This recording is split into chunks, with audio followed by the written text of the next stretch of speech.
Hello అండి, welcome to tree media devotion. ఈరోజు మనతో హిందూ జనశక్తి వ్యవస్థాపక అధ్యక్షులు లలిత్ కుమార్ గారు ఉన్నారు. నమస్తే సార్. నమస్కారం అండి.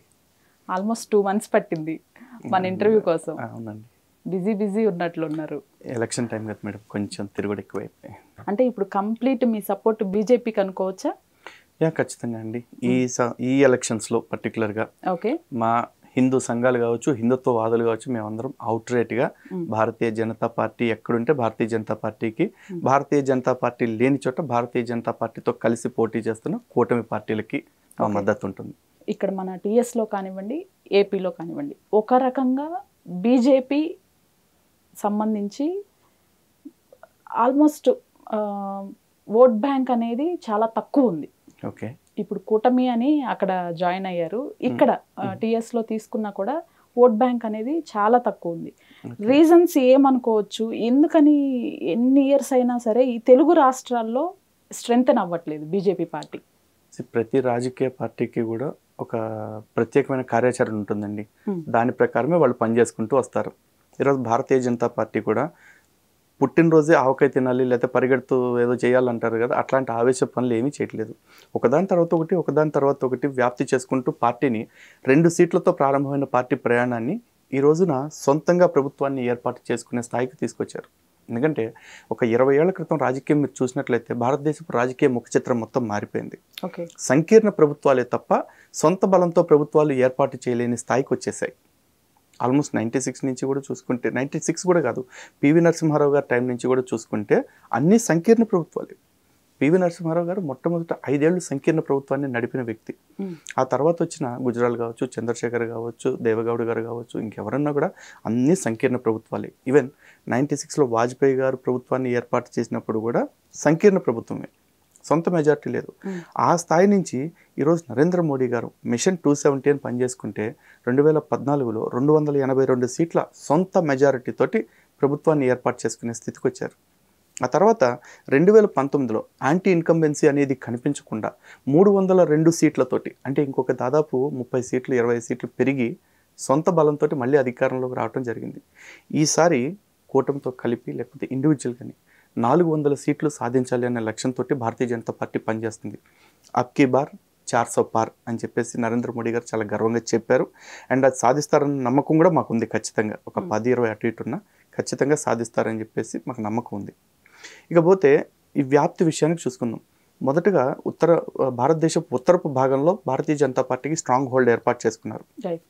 ఆ తర్వాత ఇప్పుడు దక్షిణ భాగంలో భారతదేశానికి, అంటే ఈ దక్షిణ భాగం అని ఎందుకు చెప్తున్నాను అనేది కూడా చెప్పాల్సింది. ఈరోజు కర్ణాటకలో సొంతంగా భారతీయ జనతా పార్టీ ప్రభుత్వం ఏర్పాటు చేసే స్థితికి వచ్చింది. దురదృష్టవశాత్తు మొన్న ప్రభుత్వాన్ని కోల్పోయినా కూడా మళ్ళీ ఎంపీ ఎన్నికలకు వచ్చేపాటికి ఇట్స్ ఎ డిఫరెంట్ సినారియో. ఇక్కడ నరేంద్ర మోడీ అనే ఒక ఫిగర్ని మాత్రమే చూస్తారు. ఆయన పర్సనాలిటీని ఊహించుకుని అక్కడ క్యాండిడేట్తో సంబంధం లేకుండా వేళ్ళన్నీ కూడా కమలం వైపు వెళ్తూ ఉన్నాయి. బెంగళూరులోనే కాదు, కర్ణాటకలోనే కాదు, ఈరోజు తెలంగాణలో కూడా చూసుకుంటే గతంలో ఒకే ఒక ఎమ్మెల్యే సీట్కి గెలవటం జరిగింది 2018 ఎలక్షన్స్లో. కానీ 2019లో 6 నెలల తర్వాత జరిగిన ఈ సార్వత్రిక ఎన్నికల్లో నలుగురు ఎంపీలను గెలవటం జరిగింది భారతీయ జనతా పార్టీ తెలంగాణ రాష్ట్రం నుంచి. అంటే 6 నెలల్లో పార్టీ గ్రాఫ్ ఎంత పెరిగింది అనేది చూడవచ్చు. మొన్న కూడా చూసుకున్నట్లయితే ఎమ్మెల్యే ఎలక్షన్స్లో కూడా గణనీయమైన శక్తిని ప్రదర్శించడం జరిగింది.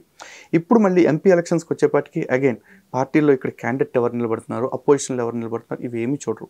పైన మోడీ అనే ఒక వ్యక్తి ఉన్నారు. ఆ మోడీ అనే వ్యక్తి భారతదేశాన్ని విశ్వగురువుగా చేయడానికి ప్రయత్నం చేస్తున్నారు. కాబట్టి మోడీ కోసం మోడీ ఎటుంటే అటు నొక్కటమే, అది కమలంపై గుర్తుని గుద్దటమే. కానీ బీజేపీ అంటే కేవలం హిందూ దేవాలయాలు, హిందువుల గురించి దాని గురించే అభివృద్ధి ఉంటుంది తప్పితే వేరే సంబంధించి సంక్షేమ పథకాలు, ఇండియా డెవలప్మెంట్స్ అనేవి చాలా తక్కువ జరిగినాయి అనేది చాలా మంది వాదన. దీనికి మీరు ఏకీభవిస్తారా? చాలా మంది వాదన అనే కంటే కూడా చాలా మంది యొక్క ప్రచారం అండి అది. దాన్ని ఖచ్చితంగా ఏకీభవిస్తాను. ప్రచారం అనేదాన్ని ప్రచారం అనేదాన్ని ఏకీభవిస్తాను. కానీ ఇక్కడ వాస్తవం ఏంటి అనేది ఒకసారి చూద్దాం. 2024 ఎన్నికల కోసం మోదీ గ్యారంటీ అని చెప్పేసి ఒక మేనిఫెస్టో రిలీజ్ చేయడం జరిగింది. ఆ మేనిఫెస్టో కనుక మీరు చూడండి, ప్రతి పాయింట్ 2019లో ఇచ్చిన హామీల్ని మేము ఏమేమి నెరవేర్చాము అని చెప్పి ఇప్పుడు 2024లో మేము ఏం చేస్తాము అని చెప్పేసి ముందుకు వస్తూ ఉన్నారు. అందులో మీరు చూసుకున్నట్లయితే సంక్షేమం లేదు, అభివృద్ధి లేదని మురిగే వాళ్ళు ఎవరైతే ఉన్నారో వాళ్ళందరికీ ఒకటే సమాధానం. ఆయుష్మాన్ భారత్ ఏంటండి? సంక్షేమం కదా. కోవిడ్ టైంలో అందరికీ కూడా నిత్యావసరాలు సప్లై చేయడం జరిగింది. ఈ రోజుకి కూడా భారతదేశంలో 80 కోట్ల మందికి ప్రభుత్వం రేషన్ అందిస్తూ ఉంది. ఇది సంక్షేమం కదా. అభివృద్ధి పరంగా చూసుకున్నాం. ఈరోజు భారతదేశంలో ఎప్పుడూ లేని విధంగా నిమిషానికి 1 కిలోమీటర్ రోడ్డు వేస్తున్నారు. నేషనల్ హైవేస్ నిమిషానికి కిలోమీటర్ రోడ్డు వేస్తున్నారు. ఎప్పుడన్నా జరిగిందండి ఇట్లాంటిది? ఇది కాకుండా ఇన్ఫ్రాస్ట్రక్చర్ విషయంలో చూసుకోండి. కంపెనీస్ కావచ్చు, ఎడ్యుకేషనల్ ఇన్స్టిట్యూషన్స్ కావచ్చు, లేకపోతే ఇతర విదేశీ పెట్టుబడులు కావచ్చు, మేక్ ఇన్ ఇండియా కావచ్చు, మేడ్ ఇన్ ఇండియా కావచ్చు, ఇవన్నీ ఎంత అభివృద్ధి చేశారు? ఇదంతా అభివృద్ధి కదా. ఏ అభివృద్ధి లేకపోతేనే భారతదేశం వైపు ప్రపంచ దేశాలన్నీ ఇంత ఆశ్చర్యంతో చూస్తున్నాయా? ఇంతకుముందే మనం చూసాం, మన దేశ ప్రధానమంత్రి విదేశాలకు వెళ్తే అధ్యక్షులకి వంగి వంగి సలాములు చేసేవాళ్ళు. ఈ రోజున భారతదేశానికి వచ్చినా, భారతదేశ ప్రధానమంత్రి విదేశాలకు వెళ్ళినా సరే, విదేశాల అధినేతలు కూడా భారతదేశ ప్రధానికి సమాన హోదా ఇస్తూ, ఒక రకంగా చెప్పాలంటే భారతదేశ ప్రధాని వాళ్ళని డామినేట్ చేస్తూ ప్రవర్తిస్తూ ఉన్నారు. అంత దర్జాగా మన దేశం తలెత్తుకుని బతికే రోజులు ఇంతకుముందు ఎప్పుడైనా మీరు చూసారా? వాళ్ళు ఎప్పుడో గతంలో చెప్పారు భారత్ వెలిగిపోతుందని కొంతమంది. ఆ రోజుల్లో భారత్ వెలిగిందో లేదో తెలియదు, కానీ అప్పుడు భారత్ తగలబడుతుందన్న వాట వాస్తవం. కానీ ఇప్పుడు భారత్ వెలిగిపోతూ ఉంది. ఆ వెలుగులకి కారణం నరేంద్ర మోదీ. ఆ నరేంద్ర మోదీ అనే నాయకత్వం ఇప్పుడే కాదు, ఇంకొకసారి కూడా రావాలని మేము కోరుకుంటున్నాం. అందుకే మా నినాదం కూడా ఒకటే, అబ్కి బార్ మోదీకి సర్కార్, బార్ బార్ బీజేపీ సర్కార్ అని చెప్పి అడుగుతున్నాం. తెలంగాణలో ముఖ్యంగా మాధవీలత గారు ఆ కాన్స్టిట్యున్సీ చాలా ఒక కాంట్రవర్సీ అవుతుంది. ఆవిడ పైన కేసులు పెట్టడం జరిగింది. రామబాణం అని ఒక సైన్ చేస్తేనే కేసు పెట్టడం, ఈసీకి కంప్లైంట్ చేయటం, జనరల్గా ఓవైసీకి అగెనిస్ట్గా ఆవిడ నిల్చోవటమే పెద్ద హాట్ టాపిక్. అవునండి. దీన్ని ఎలా చూస్తారు మీరు? ఒకటండి, పాత బస్తీ అనే దాని గురించి ఇక మనం మాట్లాడుకుని కూడా ప్రయోజనం లేదు. పాత బస్తీ గురించి మొన్న ఓవైసీ స్టేట్మెంట్ ఇచ్చారు, ఈ ఒక్కసారి గెలిపించండి, పాత బస్తీని కొత్త బస్తీ చేస్తానని చెప్పేసి. ఇప్పటికి 4 సార్లు 5 సార్లు గెలిచాడు. కొత్త బస్తీ కాదు కదా, కనీసం మాదిరి బస్తీ కూడా ఎందుకు చేయలేకపోయాడు? పాత బస్తీ వెళ్తే ఇప్పటికీ పాత బస్తీ లాగానే ఉంది. 5వ సారో 6వ సారో పోటీ చేస్తూ కూడా ఆ వ్యక్తి ఈసారి గెలిపిస్తే పాత బస్తీని కొత్త బస్తీ చేస్తా అని చెప్పుకునేంత దౌర్భాగ్య స్థితిలో ఆ నియోజకవర్గం ఉంది అంటే వాళ్ళు ఏ పార్టీ పనిచేశారు? కేవలం మతం అనే ఒక సెంటిమెంట్ని రెచ్చగొడుతూ వాళ్ళు ఎంతకాలం పొట్టబోసుకున్నారు, పబ్బం గడుపుకున్నారు, అంతకుమించి ఏమీ లేదు. అలాంటి వాళ్ళని ఎదిరించి నిలబట్టడానికి ఈరోజు మాధవీలత గారు అనే ఆవిడ ధైర్యంగా ముందుకు వచ్చింది, పోటీ చేస్తుంది. ఆవిడ పందాలు ఆవిడ ప్రచారం చేసుకుంటుంది. ఇప్పుడు అతను కూర్చుని ఓవైసీ, అరే ఆవు మీకు అమ్మ అయితే నాకు ఎమ్మిరా, నీకు మమ్మీ అయితే నాకు ఎమ్మి, నేను తింటాను, నాకు ఆవుని చూస్తే నోరు ఊరుతుంది అని చెప్పేసి వాగాడు చిన్న ఓవైసీ అక్బరుద్దీన్. ఈ ఓవైసీ అయితే ఏకంగా తెలంగాణ రాష్ట్ర అధికారిక పండుగైన బతుకమ్మ తల్లి గురించి అడ్డగోలు కారు కూతలు కూశాడు. వీళ్ళందరూ అట్లాంటి కారు కూతలు కూసినప్పుడు ఎవరు కేసులు పెట్టినట్టు నాకు జ్ఞాపకం లేదండి. పెట్టినా కూడా ఆ కేసులు కొట్టేశారు కదా. ఇప్పుడు అక్బరుద్దీన్ ఓవైసీ గతంలో అన్నాడు, అరే బాబు మీరు 100 కోట్ల మంది ఉన్నారు కదా, మేము 25 కోట్ల మందే కదా, మా 25 కోట్ల మందికి ఒక్క పావు గంట పోలీసులు తప్పుకోండి, మీ 100 కోట్ల మంది సంగతి తెలుస్తా అని చెప్పేసి అన్నాడు. ఆ కేసుని ఆధారాలు లేవు అని చెప్పి కొట్టేశారు. అంటే ఏం ఆధారాలు కావాలి? నిజంగా 100 కోట్ల మందిని నరికితే అప్పుడు అది ఆధారం అవుతుందా? సరే, 100 కోట్ల మందిని నరికితే ఆధారం అవుతుంది అంటున్నాడు. అరే 100 కోట్ల మందిని నరకడానికి 25 కోట్ల మంది ఉన్న నీకే పావు గంట కావాల్సి వస్తే పోలీసులు తప్పుకుంటే, మరి నీ 25 కోట్ల మందిని ఏదైనా చేయాలంటే 100 కోట్ల మందికి ఎంతసేపు పట్టిద్ది? అదే పోలీసులు తప్పుకుంటే. అయినా అదే పోలీసులు తప్పుకుంటే నువ్వే మోగోడివా? నీలాంటి వాళ్ళు ఎంతోమంది లేరా? నీకే నరకటం వచ్చా? నిన్ను నరకటం ఎవరికి రాదనుకుంటున్నావా? ఆల్రెడీ నడివీధిలో కుక్కను కాల్చినట్టు కాలిస్తే నువ్వు నరికితేనే కదా అన్నాళ్ళు హాస్పిటల్లో పడి చివరికి కిడ్నీలో ఆ బుల్లెట్ని అట్లాగే వదిలేసుకుని తిరుగుతున్నాడు. మరి వాళ్ళు ఎవరి మీద ఎప్పుడు కేసులు పెట్టలేదండి.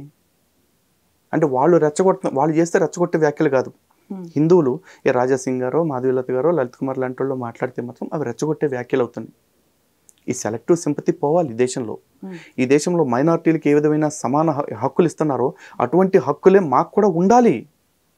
ఈ దేశంలో నువ్వు బాగుండాలి అని నేను కోరుకుంటున్నా, సర్వే జన సుఖినో భవంతని. కానీ వాడేం కోరుకుంటున్నాడు? నాకు పావు గంట టైం ఇవ్వు, అరగంట టైం ఇవ్వు అని చెప్పేసి అడుక్కుంటున్నాడు మమ్మల్ని నాశనం చేయటానికి. దీన్ని ఖండిస్తానికి ఒక ఆవిడ వస్తే మాత్రం ఇప్పుడు ఆవిడ మీద కేసులా? ఏమీ చేసేది లేదు ఆ కేసులతో. ఎంత హిందువులు పవిత్రంగా పూజిస్తారో ఎందుకు ఇప్పుడు కేంద్రంలో బీజేపీ పార్టీనే ఉంది. అందరూ కలిసి గోమాతని ఒక నేషనల్ యానిమల్ గానో లేకపోతే దీనికి సంబంధించి ఒక యాక్ట్ ఎందుకు తీసుకురాలేకపోతున్నారు? మీరు ఎందుకు ఫైట్ చేయలేకపోతున్నారు? ఒకటండి, ప్రయత్నాలు అయితే ఎప్పటి నుంచో జరుగుతున్నాయండి. ఓకే. అంతేకాదు కేంద్ర ప్రభుత్వం వచ్చిన తర్వాత గో సంబంధిత జంతువుల యొక్క అక్రమ రవాణాకి సంబంధించి ఆల్రెడీ ఒక ఆర్డినెన్స్ ఇవ్వటం జరిగింది. ఆర్డినెన్స్ ఇప్పటికి కూడా ఎన్ఫోర్స్మెంట్లో ఉంది.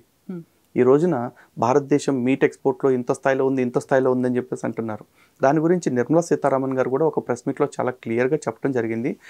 గేదెలు, బర్రెలు అంటారు కదా, బర్రెలు వాటికి సంబంధించిన అంటే బర్రెలు కావచ్చు లేకపోతే గేదెలు కావచ్చు, వీటిల్ని మాత్రం ఎక్స్పోర్ట్ చేస్తున్నాం తప్ప గోవుల్ని కానీ లేకపోతే గో సంబంధిత ఈ కుటుంబం ఏదైతే ఉంటుందో ఎద్దులు ఇట్లాంటివి వాటిల్ని వేటికి కూడా మీట్ ఎక్స్పోర్ట్కి మేము పర్మిషన్ ఇవ్వట్లేదు, భారతదేశం నుంచి జరగట్లేదు అని చెప్పి చెప్పడం జరిగింది.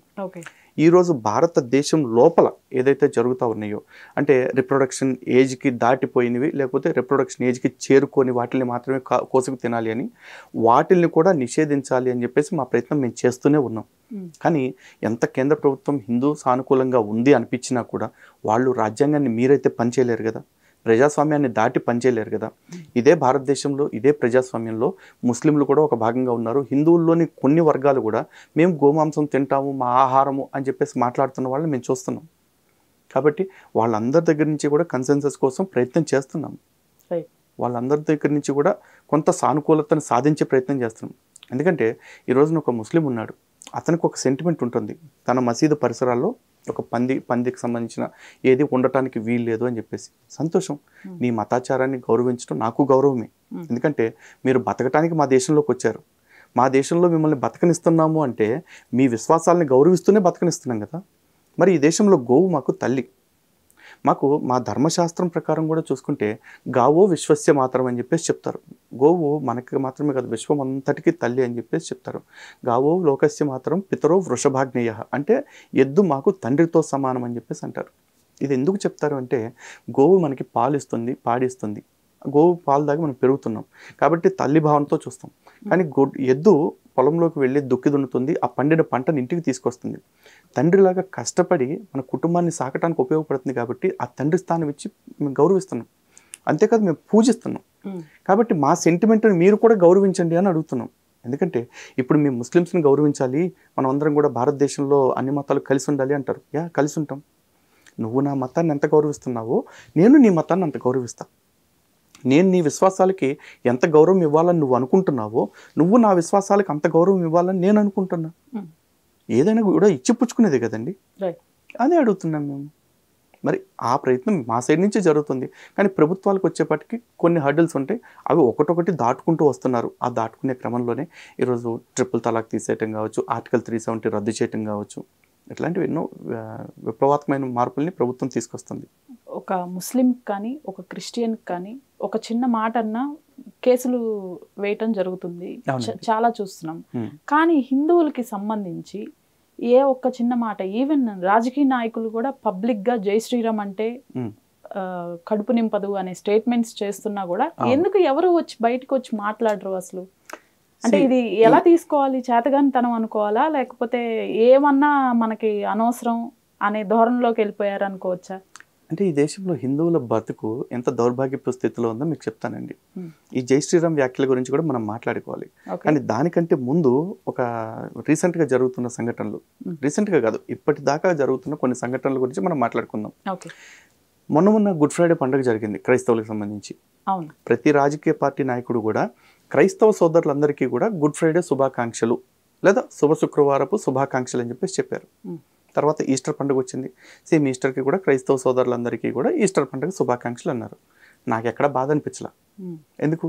వాళ్ళు పండుగ చేసుకుంటున్నారు, వాళ్ళు సంతోషంగా చేసుకునే పండుగకి వీడు సంతోషంగా శుభాకాంక్షలు చెప్పాడు.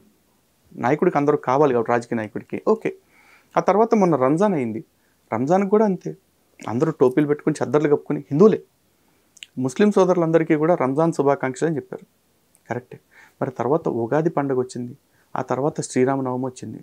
తెలుగు ప్రజలందరికీ ఉగాది శుభాకాంక్షలు, మీ అందరికీ యావత్ రాష్ట్ర ప్రజలందరికీ కూడా శ్రీరామనవమి శుభాకాంక్షలు. హిందువులందరికీ అని చెప్పలేదే. అంటే హిందువులతో పాటు శ్రీరామనవమి ఎప్పుడైనా చర్చిల్లోనూ లేకపోతే ఉగాది పండుగ ఎప్పుడైనా మసీదుల్లోనూ జరిగినాయా అందరికీ అని చెప్పడానికి? అంటే ఈ దేశంలో రాజకీయ నాయకులందరికీ ఎట్లా అయిపోయిందంటే హిందూ అనే మతం యొక్క పేరు, హిందువులనే వర్గం యొక్క పేరు పలకటానికి కూడా వాళ్ళ వెన్నులో వణుకు పడుతుంది. ఎందుకు? పక్క మతాల కోపాలు వస్తాయేమో అని చెప్పేసి. వాళ్ళకి ఎందుకు కోపం రావాలండి? వాడి పండక్కి శుభాకాంక్షలు చెప్పినప్పుడు నాకు రాని నొప్పి, నా పండక్కి నా పేరు చెప్పి శుభాకాంక్షలు చెప్తే వాడికి వస్తుంది అంటే లోపం వాళ్ళలో ఉందా, నాలో ఉందా? ఇది సెక్యులర్ దేశం అంటారు కదా, ఈ సెక్యులరిజం మరి నేను పాటిస్తున్నట్ట, వాడు పాటిస్తున్నట్ట? నాకు శుద్ధులు చెప్పే సన్నాసులు అందరూ వాడికి ఎందుకు చెప్పరు? అరే నీకెట్లా చెప్పాను, వాడికి అలాగే చెప్తున్నా, నువ్వు ఎందుకు దాన్ని ఎక్కువ హర్ట్ అవుతున్నావు, ఎందుకు అఫెండ్ అవుతున్నావు అని చెప్పి వాడిని అడగరు. ఎందుకంటే నిన్న మొన్న మీరు చూశారు, కేసీఆర్ కేటీఆర్ అని చెప్పేసి మాజీ ముఖ్యమంత్రి మాజీ మంత్రి అబ్బా కొడుకులు ఇద్దరూ కలిసి రోడ్ల మీదకి వచ్చేసి ఇష్టారాజ్యంగా మాట్లాడుతున్నారు. బహిరంగంగా ఒక వేదికలో కేసీఆర్ అప్పుడు మాట్లాడుతూ ఈ అక్షింతలు కాల్పుడు ఓట్లు అడుక్కున్నాడు తప్ప బీజేపీ వాళ్ళు ఏం చేయట్లేదని చెప్పేసి అంటారు. నీ ప్రాబ్లం బీజేపీతో, నువ్వు బీజేపీతో చూసుకో. రాముడి గురించి, రాముడు అక్షింతల గురించి నీకెందుకు?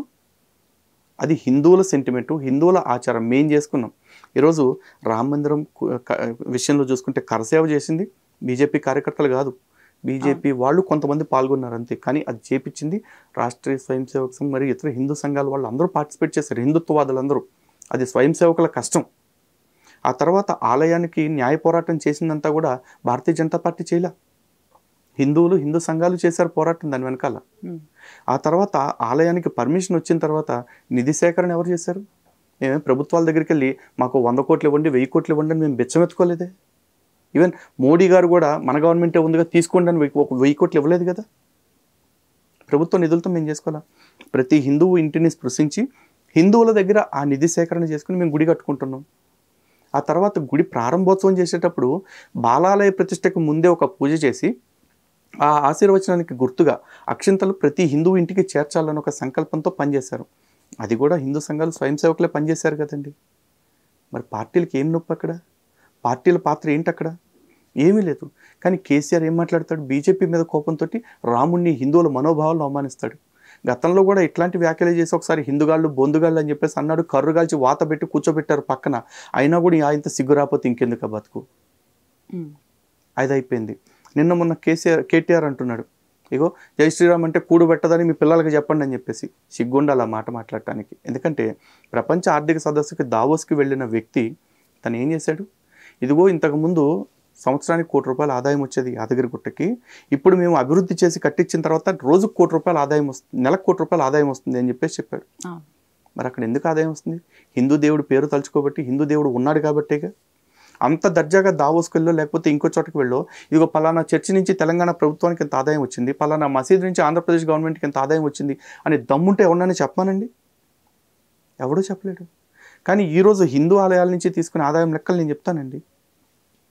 కామన్ గుడ్ ఫండ్ పేరుతోటి 2 తెలుగు రాష్ట్రాల్లో కూడా 100కి ₹29.50 మా డబ్బులు ప్రభుత్వాలు తీసుకుంటున్నాయి. అందులో 21% కామన్ గుడ్ ఫండ్ అని చెప్పి తీసుకుంటున్నారు, 5% ఎండోమెంట్ అడ్మినిస్ట్రేషన్ ఫండ్ అని తీసుకుంటున్నారు. అంటే మా ఆలయ వ్యవస్థను నిర్వహించడం కోసం వాళ్ళు అపాయింట్ చేసిన అధికారులకి జీతాలు ఇవ్వడానికి, వాళ్ళు ఏర్పాటు చేసిన వ్యవస్థలను నడిపించడానికి కూడా మా దగ్గరే డబ్బులు తీసుకుంటున్నారు. మాకెవడూ పుణ్యానికి ఏమీ చేయట్లేదండి. ఆ తర్వాత ఇంకో 3.5% అర్చక వెల్ఫేర్ ఫండ్ అని తీసుకుంటున్నారు. అంటే దేవాలయాల్లో పనిచేసే అర్చకులకి సంక్షేమం కోసం అని చెప్పేసి ఆ దేవాలయంలో పనిచేసే అర్చకుల సంక్షేమానికి కూడా మా డబ్బే తీసుకుంటున్నారు. కానీ ఈరోజు పాస్టర్లకి జీతాలు ఇస్తున్నారుగా, ముల్లాలకి, ఇమాములకి, మౌజాన్లకి జీతాలు ఇస్తున్నారుగా, క్వాజీలకి జీతాలు ఇస్తున్నారుగా. ఈ జీతాలన్నీ కూడా మసీదుల నుంచి, చర్చిల నుంచి డబ్బులు తీసుకుని ఇస్తున్నాము అని ఎవడన్నా చెప్పగలిగాడా? చెప్పలేదు. ఎందుకంటే తీసుకోవట్లేదు కాబట్టి. ఇప్పుడు ఆలోచించండి, ఎవడు సొమ్ము ఎవడు పాలవుతుంది? జై శ్రీరామ్ నినాదం డబ్బులు తేటలేదా? మరి ఈ రోజున జై శ్రీరామ్ అయోధ్యలో రామ మందిరం కట్టారు. ఆ రామ మందిరం మీద ప్రత్యక్షంగా పరోక్షంగా 20,000 ఉద్యోగాలు వచ్చాయి. ఇవి కాకుండా అనేక మందికి ఉపాధి కలిగింది. ఆ బయట షాప్స్ పెట్టుకునే వాళ్ళు, ఆ దారిలో వ్యాపారాలు చేసుకునే వాళ్ళు, ఏమీ కాకపోతే ఆ గుడి ముందు ముష్టెత్తుకునే వాళ్ళు. అఫ్కోర్స్ ముష్టెత్తుకునే వాళ్ళని నేను తప్పు పట్టను. ఎందుకంటే ఈ ప్రభుత్వాలు వాళ్ళు మా దేవాలయాలు డబ్బులు అడుక్కునే వాళ్ళతో పోలిస్తే వాళ్ళు చాలా హుందాగా బతుకుతున్నారు, అడిగి తీసుకుంటున్నారు, బలవంతంగా లాక్కోవట్లేదు. కానీ ప్రభుత్వాలు మా ఇష్టంతో సంబంధం లేకుండా మా ఆదాయాన్ని గుంజుకుంటున్నాయండి. కాబట్టి ముష్టి వాళ్ళని నేను అవమానించట్లేదు, దయచేసి అఫెండ్ అవ్వద్దు. మీరు లలిత్ గారు ఇతర మతాలని గౌరవిస్తారా? చెప్తున్నా కదండి, 100% గౌరవిస్తా. వాళ్ళు నన్ను ఎంత గౌరవిస్తారో నేను వాళ్ళని అంత గౌరవిస్తా. మరి గౌరవించేవారైతే యేసుప్రభు లేడని సిరాజ్ ముస్లిం కి వక్త అనుకుంటా, ఆయన గురించి ఎన్నో వీడియోలు, దీనిపైన ఎలా అఫెండ్ చేసుకుంటారు? అంటే యేసుప్రభు లేరు అనేది మీ వాదన? వాదన కాదండి, ఓకే, నా ఆరోపణ కూడా కాదు అది. ఓకే, నేను నమ్ముతున్నమాట. మీరు నమ్ముతున్నారు. నేను నమ్ముతున్నా. మీరు నమ్ముతున్నది ప్రచారం చేస్తా. నేను ప్రచారం కూడా చేయట్లా. నేను యేసుక్రీస్తు లేడు అనేది నా నమ్మకం. నేను యేసుక్రీస్తు లేడనే విషయాన్ని ఎప్పటి వరకే నమ్ముతానని కూడా నేను చెప్తున్నా. యేసు ఉన్నాడు అనటానికి ఏవైనా చారిత్రక ఆధారాలు ఏవైనా సరే, యేసుక్రీస్తుకి సంబంధించిన చారిత్రక ఆధారాలు చూపిస్తే నేను నమ్ముతాను అంటున్నా. ఇప్పుడు అనొచ్చు, మరి కృష్ణుడికి రాముడికి సంబంధించి చారిత్రక ఆధారాలు ఉన్నాయా అని చెప్పేసి. కృష్ణుడికి రాముడికి సంబంధించిన చారిత్రక ఆధారాలు సజీవంగా ఉన్నాయి. అవి వీళ్ళు ఒప్పుకున్నా ఒప్పుకోకపోయినా. కానీ వాటిని నిరూపించుకునే స్థితిలో నేను లేను. ఎందుకంటే అమ్మా నా దేవుడిని నమ్మండి, అమ్మా నా దేవుడిని నమ్మితే మీ పాపాలు పోతాయని నా దేవుడు ఫోటోలు పెట్టుకుని, నా దేవుడు పుస్తకాలు పట్టుకుని నేను ఏ కొంపకి ముష్టెత్తుకోవటానికి పోట్లా. కానీ తెల్లారు లెగిస్తే వాళ్ళ మత గ్రంథం పట్టుకుని వాళ్ళు సంకలో సంచేసుకుని నా కొంప ముందు కాపలాగాస్తున్నారు. బాబు నా దేవుడిని నమ్ము, నువ్వు రక్షణ పొందు, నా దేవుడు నిజదేవుడు అని చెప్పేసి. నువ్వు నిజదేవుడు అని చెప్పినప్పుడు ఆ దేవుడు నిజం ఎట్లాగో నాకు చూపించాల్సిన బాధ్యత నీ మీదే ఉంది. యేసు పుట్టుంటే యేసుకు సంబంధించి ఏదో ఒక ఆధారాలు ఉంటాయి కదండి, అవి చూపించండి. యేసు సమాధి చూపించేసి ఇదిగో ఈ గుహలోనే యేసుని సమాధి చేశారు అని చెప్పేసి చెప్తారు. సరే, ఊళ్ళో వాళ్ళందరినీ మట్టి తీసి పాతేస్తున్నప్పుడు యేసుని మాత్రం గుహలో ఎందుకు పెట్టారు? ఒకవేళ ఆ గుహ ఉంటే గనక ఆ గుహ ఖాళీగా ఎందుకు ఉంది? లేదు, యేసుకు సంబంధించి చచ్చిపోయిన గుహ బతుకున్నప్పుడు ఉన్న గొడ్ల సావిడి కనపడాలిగా. లేదు, యేసు బతుకున్నప్పుడు నీటిని ద్రాక్షారసంగా మార్చాడు, అంటే సారా కింద మార్చాడు, ఆ మార్చిన పాత్ర కనపడాలిగా. లేదు, యేసుని సిలువ వేశారంటున్నారు, ఆ సిలువ దొరకాలి, లేకపోతే సిలువకు కొట్టిన మేకులు దొరకాలి, లేదా ఆయన కొళ్ళబొడిచిన కొరడా దొరకాలి, లేకపోతే ఆయన నెత్తిన పెట్టిన ముళ్ళ కిరీటం దొరకాలి. ఏదో ఒక ఆధారం ఉండాలి కదా. ఏ ఆధారం లేకుండా మా దేవుడే నిజదేవుడు అంటే, నీ దేవుడు నిజదేవుడు అని నువ్వు అన్నప్పుడు ఖచ్చితంగా నిరూపించుకోవాలి. నేను రాముడు తప్ప ఎవడు నిజంగా అందరూ అబద్ధం అంటే ఓకే, నేను ఆ రాముడికి సంబంధించి నిరూపించుకోవాల్సిన అవసరం ఉంది. సరే, కాసేపు నిజాలు అబద్ధాలు పక్కన పెట్టేద్దాం, వాల్యూస్ కాడికి వద్దామండి. ఈరోజు నేను రాముడి గురించి చెప్తే, రాముడు ఉన్నాడని నమ్మినా రాముడు లేడని నమ్మినా పెద్ద ఫరక్ పడదు. కానీ రాముడు చెప్పిన ఏకపత్ని వ్రత్యం కావచ్చు, పితృవాక్య పరిపాలన కావచ్చు, రాజ్య ధర్మాలు కావచ్చు, ఇవన్నిటి గురించి పాజిటివ్గా తీసుకోవచ్చుగా. అందులో ఎక్కడ చెడు లేదుగా. ఇలాంటివి యేసు జీవితంలో ఏమన్నా ఉన్నాయా? హిందూ గ్రంథాల్లో లేని మంచి బైబిల్లో ఏదన్నా ఉంటే ఆ ఒక్క మంచి, నేను 2-3 అడగట్లా, ఆ ఒక్క మంచి ఏదన్నా ఉంటే తీసుకుని రండి. ఇంతే. దీనిలో నిందలేసింది, అవమానించింది ఏముంది? ప్రశ్నిస్తున్నా. ప్రజాస్వామ్యం నాకు నిందించే హక్కు ఇవ్వకపోవచ్చు, ప్రశ్నించే హక్కు ఎప్పుడు ఇచ్చింది కదా. నేను చచ్చిపోయినా పర్లేదండి, నా ప్రశ్న చచ్చిపోతే ఎట్లా ఒప్పుకుంటా? ప్రశ్న బతుకున్నప్పుడే ప్రపంచం బతుకుంటుంది.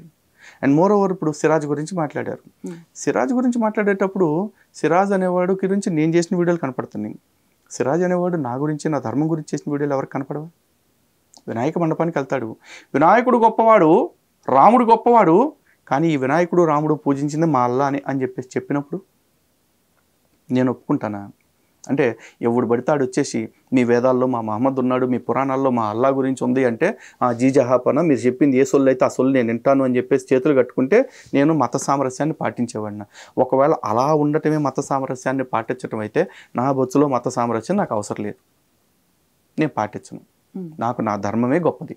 ఎందుకు నా ధర్మం గొప్పది అంటే నేను పాటిస్తున్నాను కాబట్టి కాదండి, నా ధర్మం ప్రపంచం మొత్తం యొక్క క్షేమం కోరింది కాబట్టి నా ధర్మం గొప్పది. అలాంటి ధర్మాన్ని కాపాడుకోవటానికి, ప్రకటించుకోవటానికి, ప్రచారం చేసుకోవటానికి నా ప్రాణం ఉన్నంత వరకు నేను పోరాడటానికి సిద్ధంగా ఉన్నా. ఎందుకంటే నా మతం ఎప్పుడు కూడా సర్తన్సే జుదా అంటూ నీ మతాన్ని దూషించిన వాడు తలకాయ నరికేయమని చెప్పాల. నా మతం ఎప్పుడు కూడా నీ మతం కానోడిని వేరే వాడు పక్కన కనపడితే చంపే, లేకపోతే నీ మతం కానోడిని బలవంతంగా అయినా సరే నీ మతంలోకి లాగే అని దిక్కుమాల మాటలు నాకు చెప్పాల.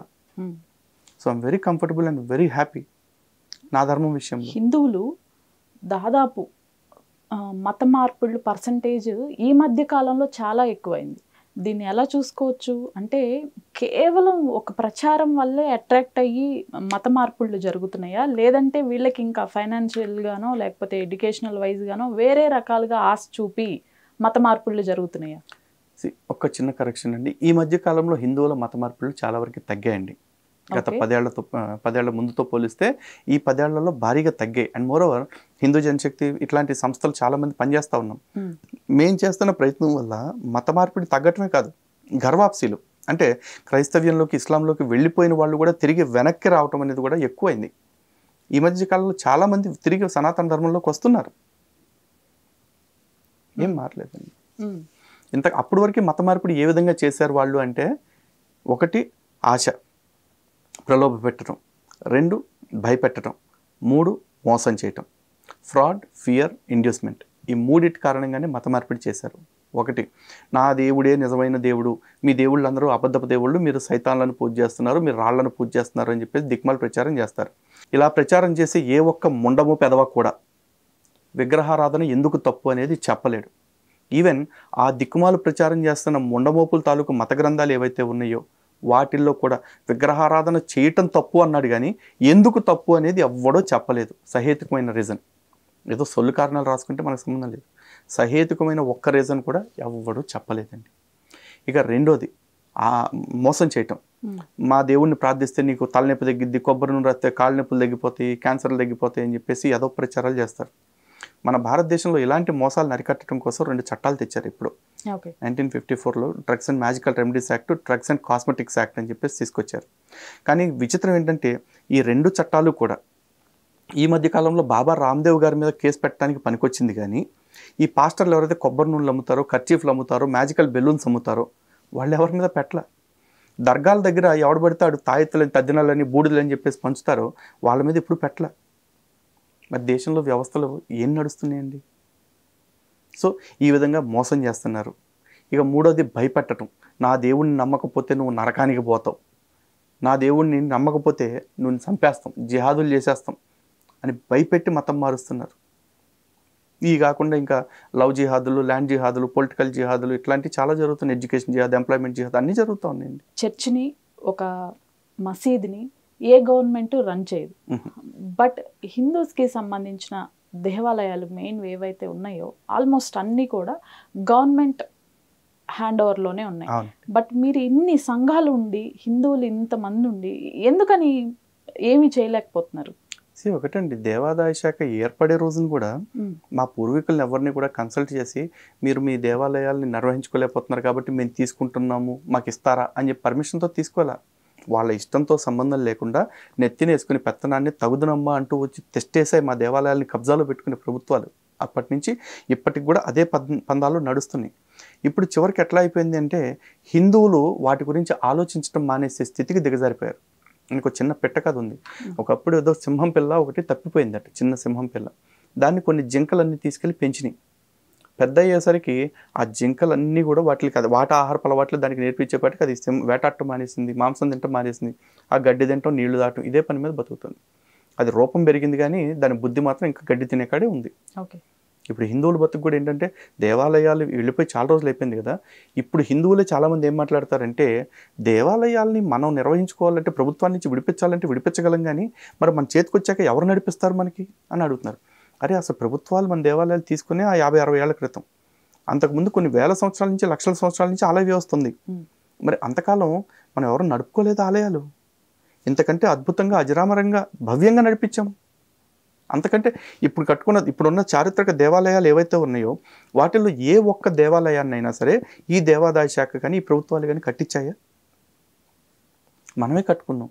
అన్ని కట్టుకున్న మనం, అన్ని నిర్వహించుకున్న మనం ఈరోజు మనం నిర్వహించుకోగలమా అనే అనుమానం మీకు వస్తుందంటే మనకి ఆ గడ్డి తినే బతుకు అలవాటు చేస్తారు. కానీ కొన్నాళ్ళ తర్వాత నిజమైన సింహాలు బయట నుంచి వచ్చి దీన్ని చూసి గుర్తుపట్టి ఇది ఎవరో ఏంటి గడ్డి తింటుందని ఆలోచించి దాన్ని గుర్తు చేశారు. ఒకసారి నీళ్లలోకి తీసుకెళ్ళి చూపించి, చూసావా నువ్వు మాలాంటి దానివే కాబట్టి నీ విధానం ఇది కాదు అని అడిగితే అప్పటి నుంచి అది మళ్ళీ వేటకు అలవాటు పడింది, మాంసం తినడం నేర్చుకుంది. ఈ రోజున హిందువులకు కూడా వాళ్ళ చారిత్రక ప్రాభవాన్ని, వైభవాన్ని గుర్తు చేసేవాళ్ళు కావాలి. ఈ ఆలయ వ్యవస్థను ప్రభుత్వాలు విడిచిపెడితే మనం ఎలా నడిపించుకుంటామనే భయాన్ని వదిలేయండి. ముందు ఈ ఆలయాల్ని ప్రభుత్వాలు విడిచిపెడితే చాలు అనే ఒక ఆలోచనకి రావాలి.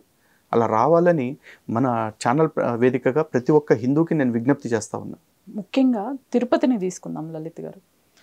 ఎన్నో వార్తలు బయటకు వస్తున్నాయి, ఫుడ్ బాగాలేదని.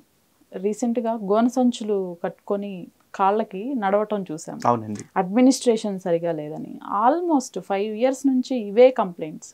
ఎందుకని ఏమీ చేయలేకపోతున్నాం అసలు? నేను చెప్తున్నా కదండి, ఈ ప్రభుత్వాలన్నీ అనే కంటే కూడా గత 5 సంవత్సరాల నుంచి ఉన్న ప్రభుత్వం ఏదైతే ఉందో తిరుమలని ఒక వ్యాపార కేంద్రం కింద మార్చేసింది.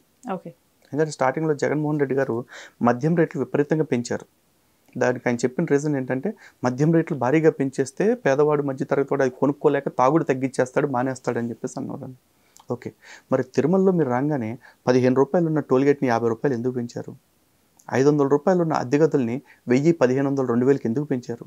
తిరుపతికి అరే రాకుండా టీటీడీ బోర్డు ఉంటారంటారా? మీటింగ్ జరుగుతూ ఉంటే సిగ్గు లేకుండా పాలక మండలి సభ్యులందరూ కూర్చుని తోమాల ticket how much 250, why can't we make it 20,000? పబ్లిక్గా వచ్చిన వీడియోస్ అండి ఇవన్నీ. సుబ్బారెడ్డిను అండ్ పాలక మండలి కూర్చుని మాట్లాడింది. Why can't you make it 20,000? 20,000 చేయడానికి అది నీ అమ్మమ్మ కూడా సొమ్మ, నీ తాత సొమ్మ? మా హిందూ దేవాలయం అది. అక్కడ దేవాదాయ శాఖ ఏర్పడినప్పుడు పాలక మండలి ఏర్పడింది. కారణం ఏంటంటే వస్తున్న ఆదాయాన్ని నియంత్రించడం కోసం, లేదంటే ఆలయాల చుట్టుపక్కల వ్యవస్థలు ఏవైతే ఉంటాయో వాటిని నిర్వహించడం కోసం. అంతేగాని ఆలయ ఆదాయాన్ని ఇబ్బడి ముబ్బడిగా పెంచి భక్తులకి భగవంతుని దూరం చేయడం కోసం కాదు.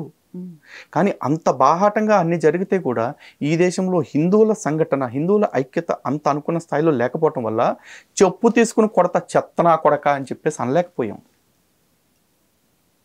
దాని కారణంగా వీళ్ళు అట్లా సాగుతున్నాయి. ఈ రోజున మరి అన్ని రకాల ఆదాయం పెంచే మార్గాలన్నీ చూసారుగా. బోల్డంత ఆదాయం పెరిగిందిగా తిరుమలకి. ఈ రోజు కూడా రోజుకి 4 నుంచి 4.5 కోట్లు వస్తుందిగా యావరేజ్, ఆన్ అన్ యావరేజ్. మరి ఎంత ఆదాయం వస్తున్న వ్యవస్థలో అరే భక్తులు నడవటానికి చలువు పందిళ్ళు వేయలేరా? సమ్మర్ వస్తే అన్నం తినడానికి తీసుకొస్తే మాత్రం కొత్త బియ్యం అని, కంట్రోల్ బియ్యం అని కథలు చెప్తారా? మంచి బియ్యం కూడా ఏర్పాటు చేయలేరా? ఎందుకంటే ఈ 4 కోట్ల నుంచి అన్నదానం చేయమని అడగట్లా. అన్నదానం కోసం వెళ్తూనే ఉన్నామండి. మేము భగవంతుడి కోసం వెళ్తాం, దాంతోపాటు ఈ భక్తులకు కలుగుతున్న అసౌకర్యాలను తెలుసుకుంటాం కోసం వెళ్తాం. అన్నదానం విషయంలో చూసుకుంటే అన్నదానం ట్రస్ట్ సపరేట్గా ఉంది. ఆ ట్రస్ట్కి ప్రతిరోజు అనేక విరాళాలు వస్తున్నాయి. అండ్ మోరోవర్ అన్నదానం జరిపించడానికి ఈ విరాళాల మీద కూడా కాదు, ఆ విరాళాలని మూల నిధిగా ఏర్పాటు చేస్తే దాని మీద నుంచి వస్తున్న ఇంట్రెస్ట్తోనే చేస్తున్నారు. అంటే ఎంత నిధి ఉందో చూడండి. మరి అలాంటి అంత నిధి వస్తున్న చోట మీరు క్వాలిటీ ప్రోడక్ట్ ఎందుకు పెట్టలేకపోతున్నారు? ఇది మేము భక్తుల తరఫున అడుగుతున్నాం. కానీ భక్తుల తరఫున మేము వెళ్ళి పోరాటం చేస్తేనో ప్రశ్నిస్తేనో మా మీద కేసులు మళ్ళీ. అందుకే మాకు ఈ ప్రభుత్వం మీద ఇంత వ్యతిరేకత.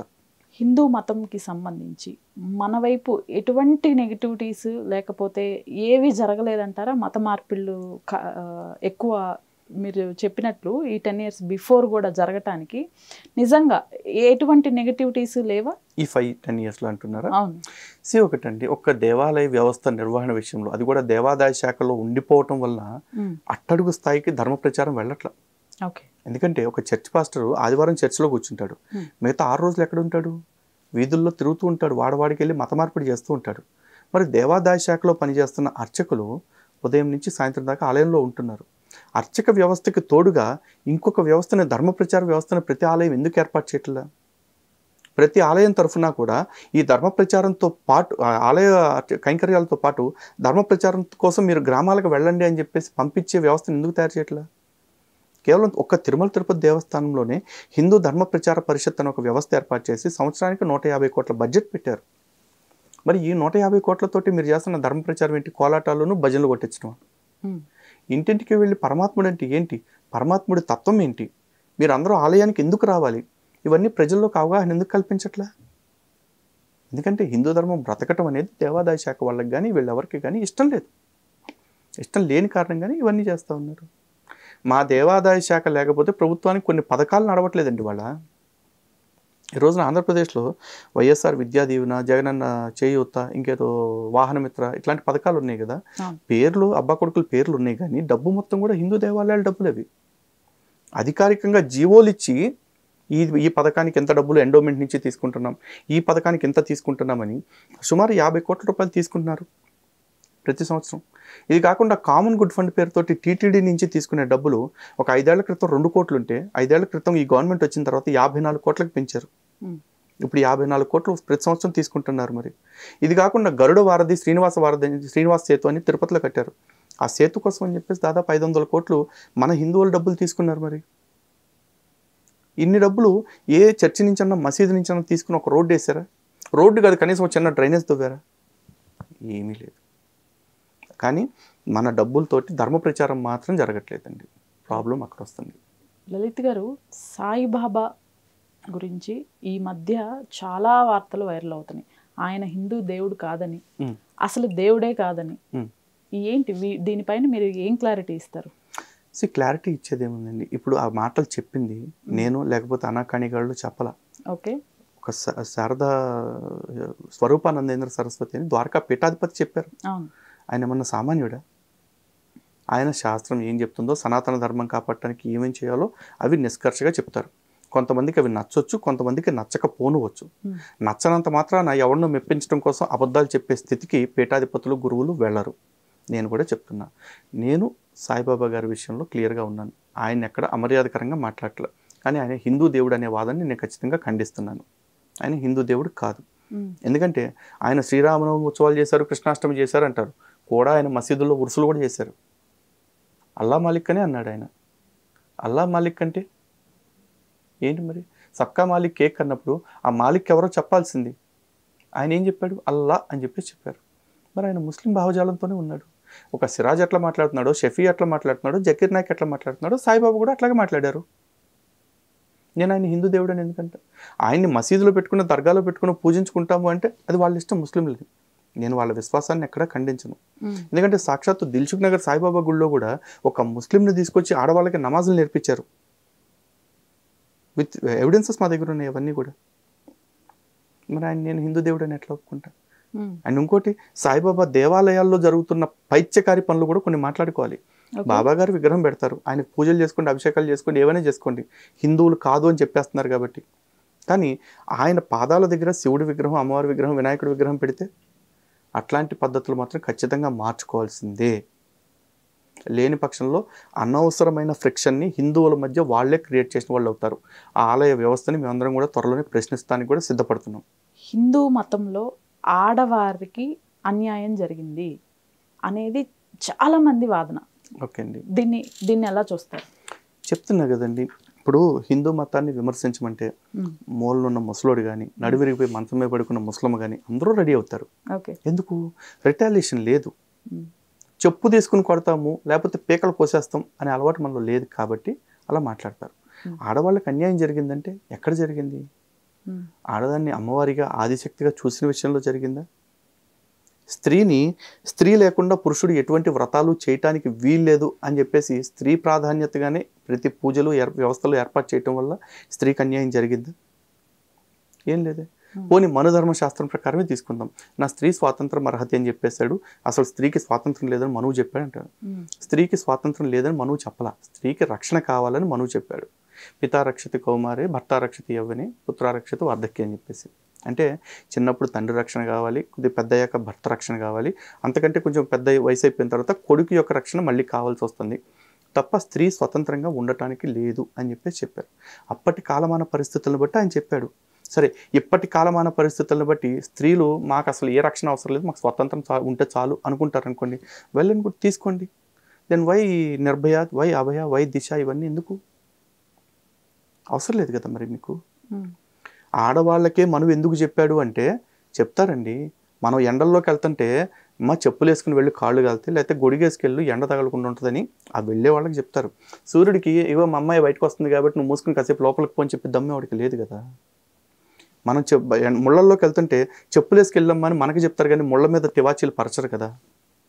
అలాగే రక్షణ ఎవరికైతే కష్టం కలుగుతుందో వాళ్ళకి చెప్తారు ఒక మాట, వింటే వింటారు, లేకపోతే లేదు. తెలంగాణలోనే తీసుకుందాం లలిత్ గారు, జోగిని వ్యవస్థ, దేవదాసి వ్యవస్థలు, ఈ వ్యవస్థలన్నీ ఎక్కడి నుంచి పుట్టుకొచ్చినాయి? వీటి వల్ల ఆడవారికి అన్యాయం జరగలేదా? ఆడవారికే కాదు, అసలు కంప్లీట్ ఆ ఫ్యామిలీ మొత్తానికి వారిని ఆ వ్యవస్థలో భాగం చేసి పెళ్ళిళ్ళు ఏమీ లేకుండా చేసి, ఇంకా ఒక రకంగా పాతకాలంలో, ఇప్పుడు ఓకే, పాతకాలంలో వారి పైన ఆ గ్రామంలో ఉండే పెద్దలు కానివ్వండి, మిగతా వారందరూ కానివ్వండి, వారిని వాడుకోవటం, ఇవన్నీ నిజాలు కదా? ఇప్పుడు జరగలేదు అని నేను అనట్లేదు కదండి, కాకపోతే ఆ జరిగిన దానికి సనాతన ధర్మానికి సంబంధం లేదు అంటున్నా. ఇప్పుడు ఒక డాక్టర్ ఉంటాడండి, ఎంతో కష్టపడతాడు, ఎంతో మంది ప్రాణాలు కాపాడతారు. చెప్తాను వినండి, నేను చెప్తాను వినండి. మీరు చెప్పిన దానికి నేను చెప్తాను. ఎంతో మంది ప్రాణాలు కాపాడతారు. ఇంకో డాక్టర్ ఉంటాడు, వెళ్ళిన పేషెంట్లని ఆపరేషన్ చేస్తానని కడుపులో కిడ్నీలు కొట్టేస్తాడు. ఈ డాక్టర్ మంచోడు, ఆ డాక్టర్ చెడ్డోడు.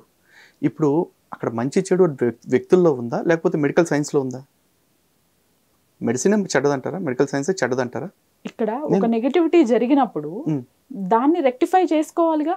ఇంకా అవే కొనసాగుతున్నాయి అంటే అర్థం ఏంటి? నేను చెప్తున్నాను, అదే చెప్తున్నా. నేను అడిగింది చెప్పండి, ఈ మంచి చెడు వ్యక్తుల్లో ఉందా, ఆ శాస్త్రంలో ఉందా? వ్యక్తులు, వీడి ఆలోచన మంచిది కాదు కాబట్టి వాడికి కిడ్నీ కొట్టేయాలనిపించింది, అతని ఆలోచన మంచిది కాబట్టి అతనికి ప్రాణం పోయాలనిపించింది. కానీ సైన్స్ ఏం చెప్తుంది? ప్రాణం పోయటం గురించి మాత్రమే చెప్తుంది. అలాగే ఓ శాస్త్రవేత్త ఉంటాడు, దేశాన్ని కాపాడటం కోసం అత్యాధునిక ఆయుధాలు తయారు చేస్తాడు.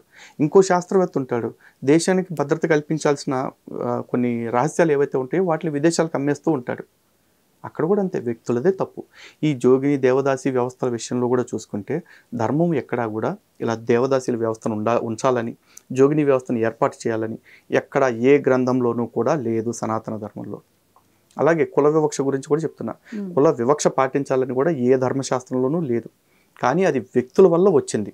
ఆ వ్యక్తుల వల్ల కూడా ఎందుకు వచ్చిందంటే దేవదాసి వ్యవస్థ అనేది ఏర్పడినప్పుడు నిజంగా చాలా గొప్ప వ్యవస్థ. కొంతమంది స్వచ్ఛందంగా భగవంతుడి సేవ చేయటానికి వచ్చారు, దేవుడి యొక్క దాసిగా ఉండటానికి. ఎందుకంటే భగవంతుడికి షోడశోపచారాలు అని జరుగుతాయి.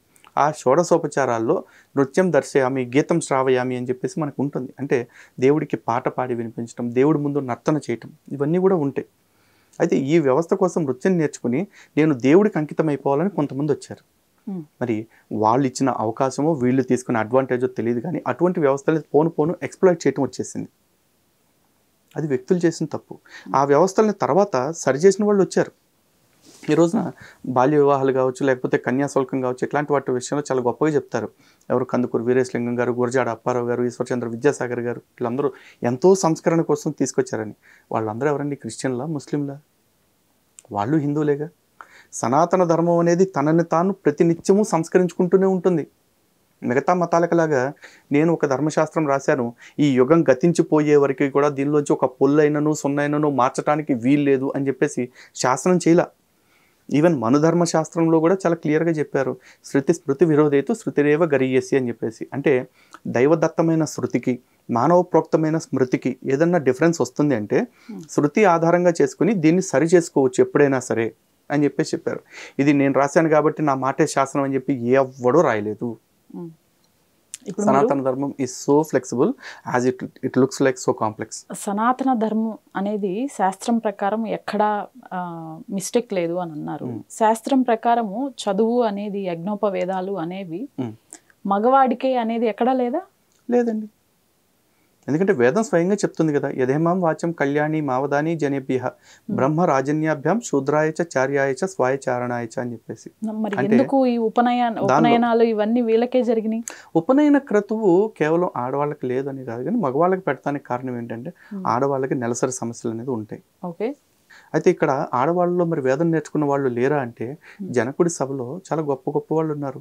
మైత్రేయి, గార్గి, అరుంధతి, ఇట్లాంటి వాళ్ళు చాలా మంది ఉన్నారు కదా. వీళ్ళంతా వేదంలో నిష్ణాతులు, వేద చర్చల్లో పాల్గొన్నారు వాళ్ళు ఆ రోజుల్లోనే. దీనిపైన ఇంకొంచెం బోల్డ్గా వెళ్దాం. కేవలం ఈ నెలసరికి సంబంధించిన ఒక రీజన్ని పట్టుకొని ఆడవారికి ఉపనయనం ఇట్లాంటివి జరగలేదంటారా? అదేనా రీజన్? నాకు తెలిసిన రీజన్ అయితే అదొకటి చెప్పారండి.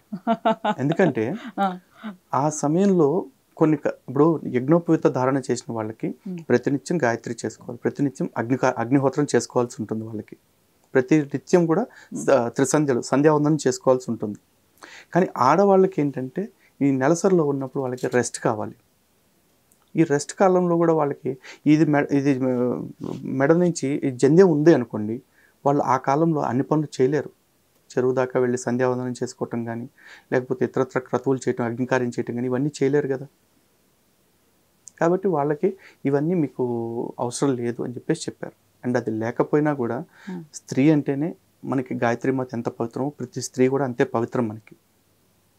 స్త్రీలు ప్రత్యేకంగా యజ్ఞోపవీత ధారణ చేయాల్సిన అవసరం లేదు, ఎందుకంటే వాళ్ళు అప్పటికే మంగళసూత్ర ధారణ చేస్తూ ఉంటారు. అలా అని చెప్పి వాళ్ళ విద్యకి ఎక్కడా దూరం చేయలేదండి. ఎంతోమంది ఈవెన్ మీరు శంకరాచార్యుల వారి చరిత్రలో కూడా చూసుకుంటే మండన మిశ్రుడి భార్య ఉభయ భారతీదేవి, ఆవిడ కూడా చర్చలో పాల్గొన్నారు. చర్చకి సమన్వయకర్తగా ఉన్నారు ఆవిడ. ఏ చదువు లేకుండానే ఇద్దరు మహాపండితుల మధ్య చర్చను ఆవిడ సమన్వయం చేయగలిగారా? లేదండి. ఇవన్నీ కూడా ఏంటంటే ఆడవాళ్ళని రెచ్చగొడుతూ ఉన్నారు. ఈ ఫెమినిజం పేరుతోటి ఆడవాళ్ళని రెచ్చగొట్టి చక్కగా ఇంటిల పది ఆకలి తీర్చే అమ్మని అంగడి బొమ్మని చేసుకొచ్చేసారు బయటికి తీసుకొచ్చి, అంతే. అండ్ మోరోవర్ మీరు చూడండి, ఫెమినిజం పేరుతోటి ఇప్పుడు ఎవరైతే చాలామంది మగవాళ్ళు ఫెమినిజం, మేము ఫెమినిస్టు ఆడవాళ్ళకి సపోర్ట్ చేస్తామంటున్నారో వాళ్ళందరూ ఆడవాళ్ళకి సపోర్ట్ చేయడానికి కనుక కారణం ఒకటే ఉందండి. ఆ ఆడవాళ్ళందరినీ ఏదో ఒక రూపాన ఇంటిని విడిచిపెట్టి బయటకు వచ్చేలా చేస్తే వీడు వాడుకోవచ్చని, అంతకు మించి ఏమీ లేదు. ఇప్పుడు మీ పాయింట్ ఆఫ్ వ్యూలో ఏంటి అంటే ఆడవారు ఇంటికే పరిమితం అవ్వాలి అంటారా, లేకపోతే బయటికి రావటం కరెక్ట్ కాదు అంటారా? ఆడవాళ్ళు ఇంటికి పరిమితం అయిపోయిన భారతదేశం ఎప్పుడూ లేదండి.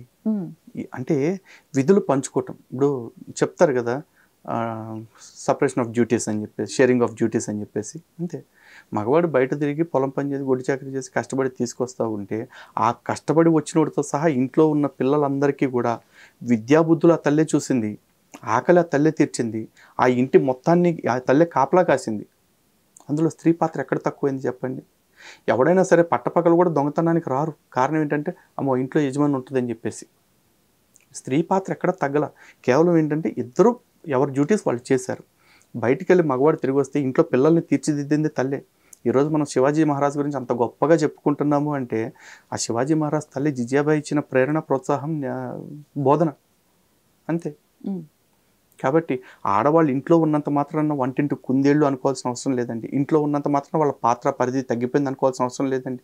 సో అంటే నేను దీనికి మీనింగ్ ఏంటి నాకు ఇంకా అర్థం కాలేదు. చాలా వాటిల్లో ఇప్పుడు ఈ ప్రజెంట్ జనరేషన్లో చూస్తున్నాము, ఇప్పటికీ డ్రెస్సెస్కి సంబంధించి ఒక ఆర్గ్యుమెంట్ జరుగుతోంది. మేము ఇదే ఎందుకు వేసుకోవాలి, ఇలానే ఎందుకు ఉండాలి, మా ఇష్టం వచ్చినట్లు మేము ఉంటాము అనేది వీళ్ళ వాదన. అవునండి. మన శాస్త్రం ఎలా చెప్పింది, ఇలా ఉంటే మీకు ఈ బెనిఫిట్స్ ఉంటాయి అనేది. ఒకటండి, చాలా మంది మాట్లాడుకోవాల్సిన టాపిక్. ఎందుకంటే గతంలో చాలా మంది ప్రవచనకర్తలు, స్వామీజీలు, పెద్దవాళ్ళు కూడా అమ్మ మీరు ఇట్లాంటి డ్రెస్సులు వేసుకోవద్దు అంటే నువ్వు కావాలంటే కళ్ళు మూసుకో మేము ఇట్లాగే వేసుకుంటాం అన్నారు. అలాంటి మహాతల్లులందరికీ నిజంగా ఒక నమస్కారం పెట్టి చెప్తున్నా, మీరు మీకు నచ్చినట్లు ఉండండి. అలా అని చెప్పేసి ప్రవచనకర్తలు ఇట్లాంటి మాటలు చెప్పొద్దు అనే అధికారం వాళ్ళకి లేదండి. ఎందుకంటే మన ధర్మశాస్త్రం ప్రకారం, మన సంస్కృతి సంప్రదాయాల ప్రకారం ఎలా ఉండాలి, ఎలా ఉంటే బాగుంటామని చెప్పటం అనేది వాళ్ళ బాధ్యత. ఈవెన్ అదే బాధ్యత నేను కూడా తీసుకుంటాను. నేను ఆడవాళ్ళ డ్రెస్సింగ్ని ఎప్పుడు జడ్జ్ చేయను. కానీ సనాతన దేశంలో, భారతదేశంలో ఆడవాళ్ళ డ్రెస్సింగ్ ఇట్లా ఉంటే బాగుంటుంది అని చెప్పే అధికారం నాకు ఎప్పుడూ ఉంటుంది. నేను అలా కాకుండా నువ్వు రోడ్డు మీదకి మినిసో స్కర్ట్స్ వేసుకుని వచ్చేస్తే బలవంతంగా నేను గోనిపట్టాలు కప్పితే అది తప్పు. కానీ అసలు అడ్వైజ్ ఇవ్వద్దు అనడానికి వాళ్ళకి అధికారం లేదు. ఇప్పుకు తిరుగుతాను అంటే తిరగండి, మీరు ఎప్పుడు తిరుగుతాను అంటే చూసి ఎంజాయ్ చేసేవాడు చేస్తాడు, అది మీకు వాళ్ళకి సంబంధించింది. కానీ ఈ దేశం బాగుండాలని కోరుకునే వ్యక్తులు ఏం చెప్తారు అంటే అమ్మ ఇలాంటి డ్రెస్సులు మంచిది కాదు అని చెప్పేసి చెప్తారు. ఇందాక చెప్పాను కదండి మీకు, ముళ్ళల్లోకి వెళ్ళేటప్పుడు చెప్పులు వేసుకోండి అని చెప్పడం అనేది పెద్దవాళ్ళ బాధ్యత. నువ్వు చెప్పులు వేసుకుంటావా లేకపోతే చెప్పులు వేసుకోకుండా ముళ్ళ కింద వెళ్ళి గుచ్చిపించుకుంటావా అంటే అది మీ ఇష్టం, ఎవరు ఏం చేస్తారు. శాస్త్రం కేవలం ఆడవారికే చెప్పిందా అండి ఇలా ఉండాలి అని, మగవారికి ఏం చెప్పలేదా? శాస్త్రం ప్రతి ఒక్కరికి చెప్పిందండి, మగవాళ్ళకి కూడా చెప్పింది. కానీ మగవాళ్ళు ఎప్పుడు వచ్చేసి మాకు దిశ చట్టం కావాలి, నిర్భయ చట్టం కావాలి, అభయ చట్టం కావాలని అడగలేదుగా. ఆడవాళ్ళు ఎందుకు అడుగుతున్నారు మరి? ఇప్పుడు ఆడవాళ్ళు కూడా ఉద్యమాలు చేయొచ్చుగా, ఈ చట్టాలు మాకు మాత్రమే కాదు మగవాళ్ళకు కూడా వర్తించేలా చేయండి అని చెప్పేసి. శాస్త్రం గురించి మాత్రం ఎందుకు అడుగుతున్నారు మీరు? శాస్త్రం మాత్రమే అడుగుతారా ఇది ఆడవాళ్ళకైనా మగవాళ్ళకి చెప్పలేదని? చట్టం గురించి కూడా అడగండి. అభయ చట్టాలు, దిశ చట్టాలు మాకు మాత్రమే కాదు మగవాళ్ళకు కూడా కావాలని అడగండి, అప్పుడు మాట్లాడదాం. ఒక టెంపుల్కి, ఎందుకంటే ప్రాబ్లం ఆడవాళ్ళకి వస్తుంది కాబట్టి ఆడవాళ్ళకి చట్టాలు వచ్చినాయి. మగవాళ్ళ వల్ల ఆడవాళ్ళకి ప్రాబ్లం వస్తుంది కాబట్టే ఆడవాళ్ళ రక్షణ కోసం మాటలు చెప్పారు. ప్రాబ్లం ఆడవాళ్ళకు వస్తుంది అని అన్నారు. సెకండ్ పాయింట్ కూడా మీరే చెప్పారు, ఎవరి వల్ల వస్తుంది? మగవాళ్ళ వల్లే వస్తుంది, నేనే చెప్తున్నా కదా. సో ఇక్కడ మారాల్సింది ఎవరు? అందుకే చెప్తున్నా కదండి, ఫస్ట్ బ్రాటప్ మారాలి. అది ఆడవాళ్ళకి మారాలి, మగవాళ్ళకి మారాలి. ఈ రోజున రాముడు శూర్పణఖ లాంటి దాన్ని, తాటక లాంటి దాన్ని కూడా అమ్మ అని పిలిచాడు అంటే ఎందుకు పిలిచాడు? బికాస్ వాళ్ళ బ్రాటప్ అట్లా ఉంది, వాళ్ళ తల్లిదండ్రులు అట్లా నేర్పారు. చాలామంది అంటారు ఇంట్లో ఆడవాళ్ళు ఉంటే కానీ ఆడవాళ్ళ విలువ తెలియదని. రాముడు ఇంట్లో ఆడవాళ్ళు ఎవరు లేరండి. రాముడికి ఎవరు తోబుట్టులు లేరు కదా, చెల్లెళ్ళు, అక్కలు. రాముడికి ఉంది లక్ష్మణుడు, శత్రుఘ్నుడు, భరతుడు, వీళ్ళే. చుట్టూ మగవాళ్ళ మధ్య పెరిగినా కూడా ఆడవాళ్ళని గౌరవించే సంస్కృతి సంప్రదాయం ఆయనకు వచ్చిందిగా. దాన్ని ఏమంటారు మరి? ఎవ్రీథింగ్ కమ్స్ ఫ్రమ్ బ్రాటప్, అంతే. ప్రతి వాళ్ళు నేర్పాలి. తల్లిదండ్రులు మగవాడికి నేర్పాలి, అరే నువ్వు వీధుల్లోకి పోతున్నావంటే నువ్వు చూడాల్సింది ఆడదాన్ని కాదు, అమ్మని చూడాలి, అక్కని చూడాలి అని చెప్పేసి చెప్పాలి. అలాగే ఆడవాళ్ళకి కూడా వీధుల్లోకి వెళ్ళేటప్పుడు అమ్మ నువ్వు అంగాంగ ప్రదర్శన చేయడానికి వీధుల్లోకి వెళ్ళకూడదమ్మా, నీ అందం ప్రదర్శించడానికి వీధుల్లోకి వెళ్ళకూడదు. నీకు అందం అనేది భగవంతుడు ఇచ్చిన వరం. ఎవడో వచ్చి పాపా నువ్వు సూపర్ ఉన్నావు తెలుసా అని అడిగితే పొంగిపోవాల్సిన అవసరంలా. ఎందుకంటే తను నిజంగా అందంగా ఉంటే తన అద్దంలో చూసుకుంటే తనకే తెలుస్తుంది. ఎవడో కాంప్లిమెంట్స్ కోసం తను తప్పిస్తుంది అంటే తను తప్పుదారి పడటానికి దగ్గరగా ఉన్నట్టే. ఉమ్, ఆ ఆ విధానాలకు దూరంగా ఉండమని చెప్పేసి తల్లిదండ్రులు నేర్పుకుంటూ వెళ్ళాలి పిల్లలకి. కానీ ఇవన్నీ నేర్పమన్నాం అనుకోండి, పాతకాలపు చింతకాయలాగా తాతగారి కబుర్లు చెప్తాడు వీడంతా అని చెప్పేసి అనుకుంటారు. నీకు ఇవన్నీ ముతక్ కబుర్లాగా అనిపిస్తున్నాయి అంటే ప్రాబ్లం నాది కాదు. ఎందుకంటే మేము శాస్త్రాలు చదువుకుంటున్న వాళ్ళం, శాస్త్రాలు అధ్యయనం చేస్తున్న వాళ్ళం కాబట్టి శాస్త్రం ఏం చెప్తుంది, లేదు సంస్కృతి బాగుండాలనుకుంటున్నాం కాబట్టి సంస్కృతి ఏ విధంగా ఉంటే బాగుంటుంది అని మేము చెప్తామండి. ఈ రోజున ధర్మం అనేది చూసుకుంటే ప్రతి ప్రాంతానికి మారిపోతూ ఉంటుంది. అమెరికా వాడు జీన్స్ వేసుకుంటున్నాడు అనుకోండి, జీన్స్ వేసుకోవటం తప్పు అని మనం అనలేం. ఎందుకంటే వాడి వాతావరణ కండిషన్స్ని బట్టి వాడికి ఆ డ్రెస్సింగ్ యాప్ట్ అది. అదే ఆఫ్రికాకి వెళ్ళినప్పుడు వాళ్ళు చాలా వరకు బేర్ స్ట్రిప్తో ఉంటారు బాడీతోటి. వాళ్ళు అట్లా ఎందుకు ఉంటున్నారు అంటే వాడికున్న ఎండకి వాడికున్న చిరాక్కి అట్లా ఉంటుంది వాడికి. అదే బ్రిటన్ లాంటి చోటుకి వెళ్ళిపోతే ఇక్కడ మనం అన్నం చేత్తో తినమని చెప్తారు. బ్రిటన్లో పూర్వం స్పూన్స్ ఫోర్క్స్తో తినేవాళ్ళు. కారణం ఏంటంటే వాళ్ళకి విపరీతమైన చలి ఉండేది అక్కడ. ఆ చలికాలంలో తట్టుకోలేక ఆ పద్దాక చేతులు కడుక్కోవటానికి వీటికి తట్టుకోలేక వాళ్ళు స్పూన్స్ అనేది అరేంజ్ చేసుకున్నారు. ఆ స్పూన్స్ వీటితో తినడం మొదలుపెట్టారు. వాడికి అక్కడ అవసరం అది. ఆ స్పూన్ని కడిగినా కూడా వేడి నీళ్ళలోనో చన్నీళ్ళలో కడిగినా వాడికి చలి అనిపించదు. కాబట్టి ఆడు తిన్నాడు కాబట్టి నేను తినాలనుకోవటం, ఈడు జీన్స్ వేసాడు కాబట్టి నేను వేయాలనుకోవటం, ఆడు ఇప్పుకు తిరిగాడు కాబట్టి నేను ఇప్పుకు తిరగాలనుకోవటం, ఈ కంపారిటివ్ లివింగ్ వల్ల సమస్యలు వస్తున్నాయి మనకి. ఈరోజు మన దేశంలోనే చూసుకుంటే ఇక్కడ ఆలయాల్లో అర్చక స్వాములు పైన పై వస్త్రం వేసుకోరు, షర్ట్ వేసుకోరు. కానీ నార్త్ ఇండియాలోకి వెళ్ళామనుకోండి షర్ట్ లేకుండా వాళ్ళు చేయలేరు. ఎందుకంటే అక్కడ ఉండే చలి అట్లాంటిది. మరి ఇక్కడ వద్దని చెప్పిన శాస్త్రం అక్కడ వేసుకోమని ఎందుకు చెప్పింది? ధర్మం ఎప్పుడు కూడా దేశ కాలమాన పరిస్థితులను బట్టి మారుతూ ఉంటుంది. ఏంటి ఏ రీజన్స్ వల్ల కేవలం శబరిమలకి లేడీస్ని ఎంట్రీ ఇవ్వలేదు? ఈవెన్ హైకోర్టు తీర్పు ఇచ్చినప్పటికీ అసలు హైకోర్టు తీర్పుని మీరు సమర్థిస్తారా? ఒకటండి, ఈ దేశంలో నేను సమర్థించనండి.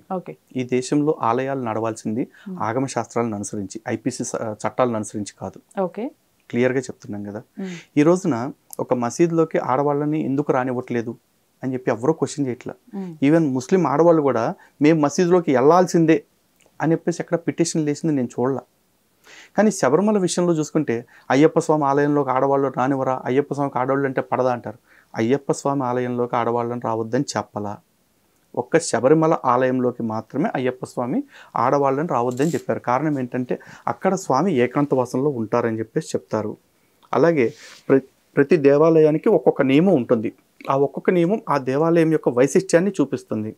ఈరోజు పుష్కర్లోని ఒక ఆలయం ఉంది, అక్కడ మగవాళ్ళకి ప్రవేశం లేదు. మగవాళ్ళందరూ అక్కడికి వెళ్ళి పుష్కర్లో మాకు కూడా ప్రవేశం కావాలి అని చెప్పి అడగట్లేదండి. పుష్కర్లో బ్రహ్మదేవుడు ఆలయానికి ఒక రోజు మగవాళ్ళకి ప్రవేశం లేదు. ఒక్కరోజు ఆ రోజు ఎందుకు ప్రవేశం ఉండదు? కేవలం ఎవరు అడగట్లేదే. అక్కడ ఆలయపు ఆచారం అది. ఆ ఆలయ ఆచారాన్ని మేము గౌరవిస్తున్నాం, పాటిస్తున్నాం. శబరిమల విషయంలో చూసుకుంటే అక్కడ అనేక కారణాలు ఉన్నాయి. ఎందుకంటే 40 రోజులు దీక్ష చేసిన స్వాములు చాలామంది అక్కడికి వస్తూ ఉంటారు. అక్కడికి వచ్చిన వాళ్ళందరూ కూడా 40 రోజులు బ్రహ్మచర్య దీక్ష పాటించిన వాళ్ళు. వాళ్ళందరూ కూడా బ్రహ్మచర్య సాధనే చేశారు. బ్రహ్మచర్యాన్ని పూర్తిగా సాధించేసిన వాళ్ళు కాదు. ఒకవేళ ఆడవాళ్ళు ఎవరన్నా ఈ ఋతుకాలంలో ఉండేవాళ్ళు కనుక అక్కడికి వస్తే వీళ్ళలో అందరూ ఒకే బుద్ధితో ఉండాలని లేదు. కర్మకాలు ఏదన్నా రాకూడని కష్టం ఆడవాళ్ళకి వచ్చిందనుకోండి, వీళ్ళ వల్ల ఆ నష్టపరిహారం ఎవడు తీరుస్తాడు? ఎవడూ చేయలేడు. పైపెచ్చు నిందలేస్తారు. ఇగో వీళ్ళందరూ దీక్షలు అని చెప్పి మోసాలు చేసి అక్కడికి వచ్చి ఆడవాళ్ళ మీద తప్పులు చేస్తున్నారని చెప్పేసి ప్రచారం చేస్తారు. అది మొత్తం ధర్మానికి హాని. ఇక్కడ కూడా చాలామంది అనొచ్చు, అంటే మీ స్వాముల మీద మీకు నమ్మకం లేదా, మీ దీక్షల మీద మీకు నమ్మకం లేదా అని అనొచ్చు. నమ్మకం లేకపోవటం కాదండి, వాళ్ళందరూ కూడా సన్యాసాశ్రమ సాధన కోసం బ్రహ్మచర్య దీక్షని ప్రాక్టీస్ చేస్తున్న వాళ్ళు. వాళ్ళు అరిషడ్ వర్గాలను అప్పటికప్పుడు జయించేసిన వాళ్ళే కాదు. Let us hope for the best. కానీ ఎవ్రీ టైం బెస్ట్ జరుగుద్ది అనుకోలేంగా. ఎప్పుడైనా పొరపాట్లు జరగవచ్చు. 1,00,000లో ఒక పొరపాటే జరుగుద్ది అనుకుందాం. ఆ ఒక్క పొరపాటు కూడా ఆలయ ప్రాంగణంలో ఒక అమ్మకు అన్యాయం జరిగింది అంటే బాధ కాదా? అలాంటివి అవాంఛనీయ ఘటనలు జరగకుండా ఉండటం కోసం ఆ కొండ మీదకి మాత్రం ఎవరిని రావద్దు అని చెప్పేసి చెప్పారు. దానికి ఏం పెట్టారంటే ఋతుకాలంలో ఉన్న స్త్రీకి అని చెప్పేసి చెప్పారు. స్త్రీల మొత్తాన్ని వద్దని కూడా చెప్పలేం. మళ్ళీ ఈ ఒక్క లాజిక్ చాలు కదా మనం అర్థం చేసుకోవటానికి. ఎందుకు అంత పంతం పడుతున్నారు? ఏ హిందూ స్త్రీ, ఇంక్లూడింగ్ నా ఇంట్లో నా భార్య, నా చెల్లి, నా తల్లి అందరూ ఉన్నారు. వాళ్ళు ఎవరు కూడా ఈ కేసు పడగానే అబ్బా ఇక నుంచి మేము అయ్యప్పని చూడొచ్చంట అని ఎవరు అనుకోలే. వీళ్ళకి ఏమైంది, వీళ్ళు ఎందుకు ఇట్లా ప్రవర్తిస్తున్నారని అన్నారు. ఎందుకంటే because they are all sponsored and funded అండి. ఈవెన్ ఆ రెహానా అనే అమ్మాయి, కేరళ అమ్మాయి చూడండి, ఆ మెన్స్ట్రల్ శానిటరీ తీసుకువెళ్ళి అయ్యప్ప స్వామి సన్నిధానంలో విసరడానికి ప్రయత్నం చేసింది, ఇరుముల్లో పెట్టుకుని తీసుకువెళ్ళి. యూజ్డ్ శానిటరీ, అది కూడా. Are they doing all these with pure intentions? కాదు కదా. డెఫినెట్లీ మ్యాలిఫైడ్ ఇంటెన్షన్స్ అనేది ప్రస్ఫుటంగా కనపడుతున్నాయి. మరి అలాంటి వాళ్ళకి ఎందుకు అంత ఇంట్రెస్ట్ హిందూ దేవాలయాల మీద? మరి ఏ మతాన్ని అడగట్లేదు కదా వాళ్ళు. ఒక బ్రహ్మకుమారీస్ అనే వ్యవస్థ పైన ఎన్నో వీడియోస్ చేయటం జరిగింది. ఆ వ్యవస్థ గురించి నాకు తెలిసి ఇంకా కేసు కూడా ఉన్నట్లుంది మీ పైన. అవునండి. కారణం ఏంటి అసలు? కారణం నాకు కూడా తెలియట్లేదండి. ఓకే. ఎందుకంటే బ్రహ్మకుమారీస్ అనే వ్యవస్థలో అనేక లోపాలు ఉన్నాయి. వాళ్ళ పుస్తకాల్లో కానీ, వాళ్ళ రాతల్లో కానీ, వాళ్ళ ప్రవర్తనలో కానీ, వాళ్ళ సంస్థ నడుస్తున్న తీరుతెన్నుల్లో కానీ. ఈ లోపాల గురించి నేను ప్రశ్నించా. నేను ఎక్కడా కూడా బ్రహ్మకుమారులు అంటే బోకుమొహలు, బ్రహ్మకుమారులు అంటే చెత్తలంజలు, ఇట్లాంటి మాటలు నేను పదాలు వాడలేదు అసలు ఎక్కడా కూడా. నేను అన్న కూడా. ఎందుకంటే నాకు వాళ్ళంటే గౌరవం లేకపోవచ్చు, కానీ ఒక స్త్రీగా నేను వాళ్ళని గౌరవిస్తాగా. కాబట్టి ఇట్లాంటి మాటలు నేను ఎప్పుడు మాట్లాడలేదు వాళ్ళని. కేవలం ప్రశ్నించా. ప్రశ్నిస్తేనే తీసుకెళ్ళి నా మీద కేసులు పెట్టారు. ప్రాబ్లం ఏంటంటే నేను ప్రశ్నించినప్పుడు వాళ్ళు ఏం చేయాలి? సమాధానం చెప్పాలి. ఇదిగో లలిత్ కుమార్ గారు, మీరు ఇన్ని ప్రశ్నలు వేశారు, ఈ ప్రశ్నలన్నిటికీ ఒక్కొక్కదానికి మేము సమాధానం చెప్తాం, ఎక్కడ కూర్చుందాం, వేదిక మీరు ఏర్పాటు చేస్తారా, నన్ను ఏర్పాటు చేయమంటారా, లేకపోతే ట్రీ మీడియా లాంటి వాళ్ళని రిక్వెస్ట్ చేసి న్యూట్రల్ మీడియా ఏర్పాటు చేసుకుందామా, కూర్చుందామా అని చెప్పేసి అడగాలి. అలా కాకుండా ఇతను మా మీద తప్పుడు ప్రచారాలు చేస్తున్నాడు అంటే కేసు పెట్టారు. ఓకే, నేనే ఒప్పుకుంటున్నా. ఏం తప్పుడు ప్రచారం చేశాను చెప్పండి. మీరు లక్ష్మీనారాయణులు మానవ మాత్రులే, వాళ్ళు దేవుళ్ళు కాదు, వాళ్ళు కింద స్థాయి వ్యక్తుల్లో శ్రేష్టమైన వాళ్ళు అని చెప్పేసి చెప్తున్నారు. మా దృష్టిలో నారాయణుడు అంటే సర్వోన్నతమైన దైవము. దాన్ని తప్పుడు ప్రచారం చేశారని మీరు చెప్పగలరా? నేను ఖండించడం. శివుడు వేరు, శంకరుడు వేరు అని చెప్పేసి చెప్తున్నారు. శివుడు అంటే అన్ని సాత్విక గుణాలు కలిగిన వాడు, శంకరుడు అంటే వికారాలు కలిగిన వాడు అని చెప్పేసి చెప్తున్నారు. ఇది నేను తప్పు అంటున్నా. శివుడు శంకరుడు వేరు కాదు అని నేను చెప్తున్నా. దాన్ని వాళ్ళు చెప్పగలరా ఇది తప్పుడు ప్రచారం అని? నేను మాట్లాడే ప్రతి మాటకి నాకు ఒక పురాణ ప్రమాణం ఉంది. మరి వాళ్ళు మాట్లాడే మాటలకి ఏం ప్రమాణం ఉంది? అనుభవ ప్రమాణం అని చెప్పడం తప్ప. అనుభవ ప్రమాణం ఉంటే మనిషిని జేబులో పెట్టుకోవాలి, నాకు చెప్పకూడదు వచ్చి. ఎందుకంటే నా పూర్వీకులు నాకు చెప్పింది కూడా, వాళ్ళ పుస్తకాల్లో రాసింది, పురాణాల్లో రాసింది కూడా వాళ్ళ అనుభవ ప్రమాణమే. అలాగే శివుడు ఒప్పుకుంటాడు, కానీ శివుడు పక్కన అమ్మవారు లేదు అని చెప్పేసి చెప్తారు. నేను ఒప్పుకోను. ప్రకృతి పురుషుడు ఇద్దరు ఉన్నారు, అయ్యవారు ఉన్నారు, అమ్మవారు ఉంది, నేను ఒప్పుకుంటా. ఇది తప్పుడు ప్రచారం చెప్పగలరా? లేదు, మొగుడు పెళ్ళాలు కూడా మా సంస్థకు వస్తే అన్నయ్య అక్కయ్య అని పిలుచుకోవాలంటారు. మొగుడు పెళ్ళాలని అక్కయ్య అన్నయ్య అని పిలుచుకోవటం వెంట పోరంబోకు మొహల్లారా అని చెప్పేసి అడగాలనిపిస్తుంది. కానీ రాజ్యాంగం ఒప్పుకోవట్లేదు, మనోబలం దెబ్బతింటని అని చెప్పేసి నేను చాలా మర్యాదగా అడిగా, అలా పిలుచుకోవటం తప్పు కదా అని చెప్పేసి. అలా అడిగితే కూడా వాళ్ళు కేసు పెట్టారు. లేకపోతే సనాతన ధర్మం ప్రకారం బొట్టు గురించి, బొట్టు అంటే పునర్జన్మ నమ్ముతున్నామని మేము పెట్టుకునేది. వీళ్ళు బొట్టు ఎవరు పెట్టుకోరు, పైగా హిందూ అని చెప్పుకుంటారు, సనాతన ధర్మం అని చెప్పుకుంటారు. సనాతన ధర్మాన్ని నమ్ముతూ పాటిస్తూ బొట్టు పెట్టుకోవటానికి మీకు బలుపు ఏంటి అని అడగాలనిపిస్తుంది నాకు. కానీ బలుపు గిలుపు అంటే బాధపడతారు కాబట్టి బొట్టు ఎందుకు పెట్టుకోరండి అని అడిగా. అలా అడిగితే కూడా మళ్ళీ దానికి కూడా కేసు. ఎందుకు? మీ దగ్గర సమాధానం ఉంటే సమాధానం కదా చెప్పాలి, చెప్పట్లేదు. ప్రాబ్లం ఎవరి దగ్గర ఉందో ఆలోచించండి. నేను ఈ రోజున మన ట్రీ మీడియా వేదికగా కూడా నేను చెప్తున్నా, ఈ అంశాల మీద అంటే బ్రహ్మకుమారి సంస్థ నేను చేస్తున్న ఆరోపణలు అన్నిటి మీద ఇదంతా లెక్కలు తేల్చేద్దాం, ఒక్కసారి కూర్చోండి. ట్రీ మీడియా వేదికగా ఒక బ్రహ్మకుమారి సంస్థ నుంచి ఒక ప్రతినిధిని పంపిస్తాము, వాళ్ళతో మీరు చర్చ చేసి మీరు చెప్పే వాదనలన్నీ నిరూపించండి అని కనుక నాకు అవకాశం ఇస్తే నేను మన ఛానల్ వేదికగాను వాళ్ళతో చర్చించడానికి సిద్ధంగా ఉన్నా. వాళ్ళ పుస్తకాల్లో రాసిన పాయింట్లతోనే మాట్లాడతానండి. నేను రాసుకున్న పుస్తకాలతో మాట్లాడను. ఆ సంస్థను స్థాపించిన వ్యవస్థాపకుడు దాదా లేఖరాజ్ జీవితం దగ్గర నుంచి ఇప్పుడు టిల్ డేట్ బ్రహ్మకుమారి సంస్థలో జరుగుతున్న కార్యక్రమాల దాకా ప్రతి ఒక్క దాని మీద చర్చ చేయడానికి నేను సిద్ధంగా ఉన్నా. ఎవరైనా వస్తే మీరు రెడీగా ఉన్నారు? రెడీగా ఉన్నా. ఈ బ్రహ్మకుమారీస్, ఈ వ్యవస్థలు వీటన్నిటిపైన పోరాడుతున్నారు. ఇవి కాకుండా ఇంకా చాలా కేసులు ఉన్నట్టున్నాయిగా? కేసులు ఉంటాయండి, చాలా కేసులు ఉంటాయి. అసలు వీటన్నిటిని ఎలా ఫైట్ చేస్తున్నారు? చెప్తున్నా కదండి, మేము వచ్చిందే ధర్మం కోసం ఫైట్ చేయడానికి. ధర్మం కోసం ఫైట్ చేయటానికి సిద్ధపడ్డాము అంటే మా చుట్టూ ఉండే శత్రువులు మమ్మల్ని ఖాళీగా ఉంచుతారు మేము అనుకోంగా. వాళ్ళ ప్రయత్నాలు వాళ్ళు చేస్తుంటారు మమ్మల్ని గెలవటానికి, లేకపోతే మేము పోరాటం నుంచి పక్కకు పారిపోయేలా చేయటానికి.